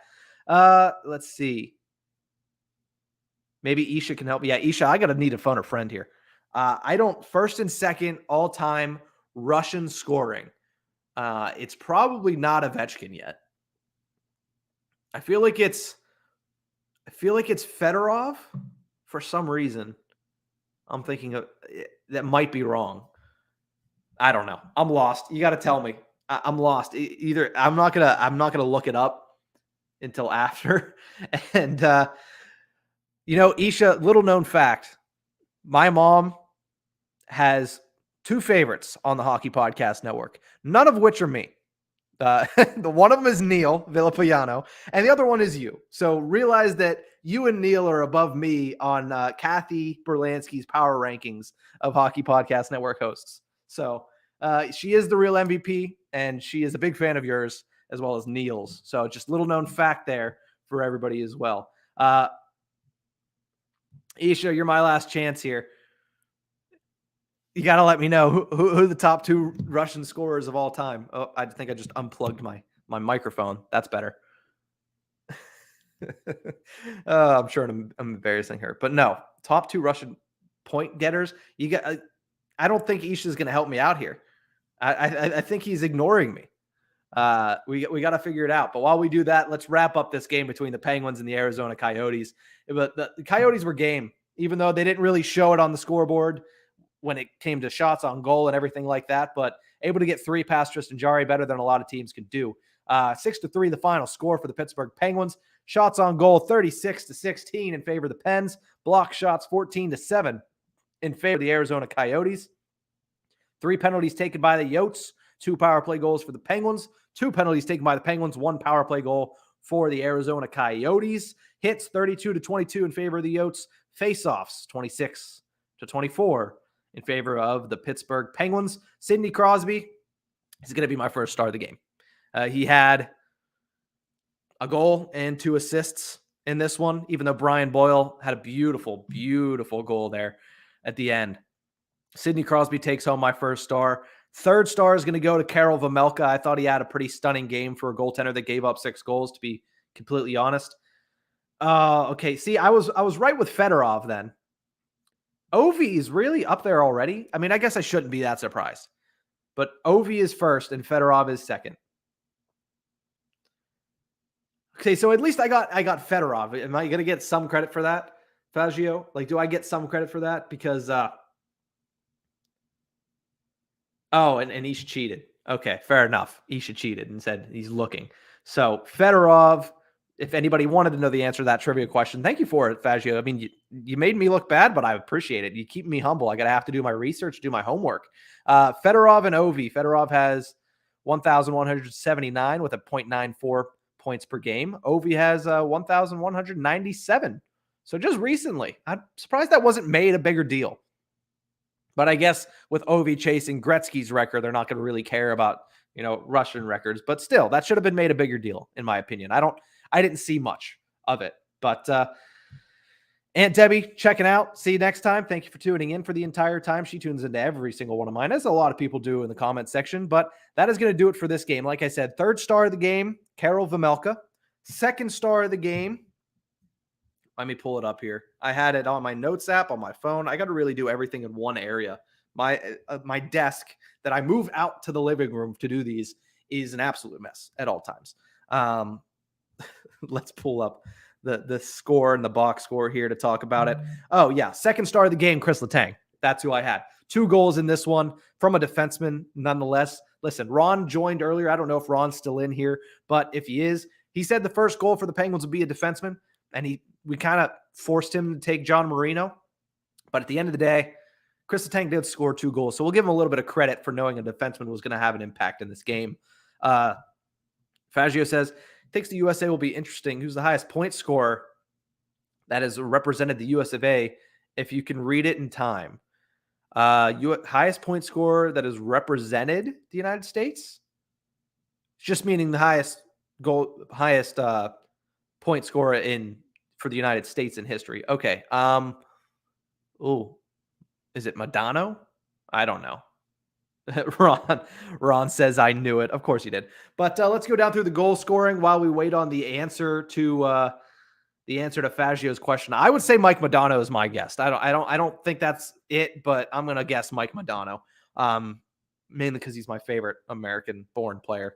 So the goal scoring. No goals scored in the first period. Second period, Nick Schmaltz scored his 3rd goal off a bad turnover. Clayton Keller gets the assist, and Boyd gets in the secondary assist. Then Brian Rust ties it up for the Penguins on the power play. Assists go to Evgeny Malkin and Sidney Crosby, which that should be the other way around. Clayton Keller put the Coyotes back on top with his 16th goal of the season on the power play. A beautiful shot past the glove hand of Tristan Jarry. Chris Letang able to tie it in the final 2 minutes of the period, sending it to a 2-2 tie going into the second intermission. Then, of course, the third period popped off in goal scoring. Nick Schmaltz scored his 2nd goal of the game, his 4th of the season, to give the Coyotes a lead, 2:54 into the third period. And then Brock McGinn was able to even that one up just a couple minutes later with 4 minutes and 53 seconds into the third period. His 10th of the season. Assists go to Evgeny Malkin, and Evan Rodriguez gets off the schneid. His 8-game scoreless drought is over. Sidney Crosby scores his 11th of the season to give the Penguins the 4-3 lead. Assists go to Brian Rust and Brian Dumoulin. Chris Letang scores his 2nd of the game. Rodriguez picks up his 2nd assist in that one, and Jeff Carter also notches one. And then, of course, big man Brian Boyle is going to have a lot of hockey with Teddy Bluger out 6 to 8 weeks. He goes between the legs, top shelf where mama hides the cookies, and that's where you have your final score of 6-3 in favor of the Pittsburgh Penguins. Isha, the update, 896. I don't think I'm going to be able to do it, but I appreciate everybody that subscribed tonight. I appreciate everybody that tuned in. It's been a lot of fun. Modano is second. Well, I'm getting ready to close out, so please let me know. Like, I got to know before I close out here. Did Sidney Crosby get a goal? Jacob asks. Yes, he had a goal and 2 assists. He is my first star of the game.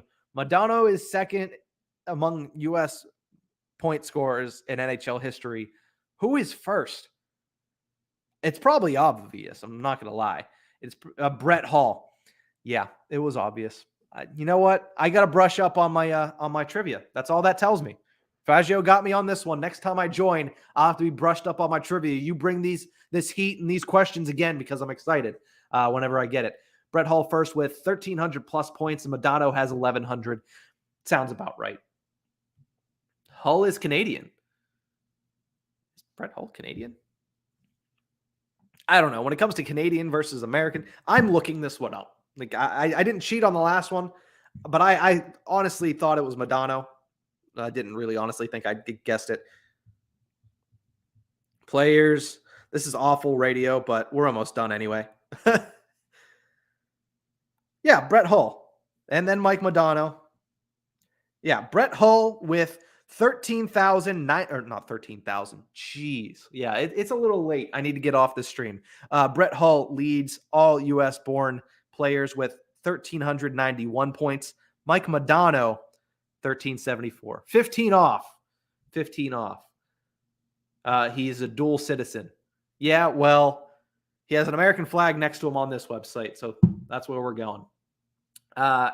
Yeah, that's fair. I messed with you with the whole McGillney and Bure thing. So, yeah, Mike Modano is second. Phil Housley is third. Jeremy Roenick is fourth. And then there's Patrick Kane, fifth place all time. Phil Kessel's down there in 12th. So, an interesting list nonetheless. I'm looking for Billy G. That's who I wanted to see. Billy G down there at 16. Gotta love it. 856 career points. So there's only 10 players, American-born ever, that have scored over 1,000 points in the league. Man, we're slacking. Really slacking. Oh, well. That's going to do it for this. I don't know why I paused. That's going to do it for this stream at the Hockey Podcast Network YouTube channel. Thank you to everybody that subscribed, that's new subscribers. Thank you to everybody that is a tried and true subscriber that has been here for a while. Faggio, obviously, very active. Jacob, very active. Danelle was in here earlier. He's always on the streams here. Kate joined early. She's active always. So thank you to everybody for tuning in to this edition of the Hockey Podcast Network YouTube channel live stream. This was, of course, a live stream of the Penguins and the Arizona Coyotes. And that is going to do it. We have watch-alongs like this every night. So there'll be another one tomorrow. Won't be me, but it will be somebody else just as great. We'll be back tomorrow, and have a good night, hockey fans. We'll see you next time.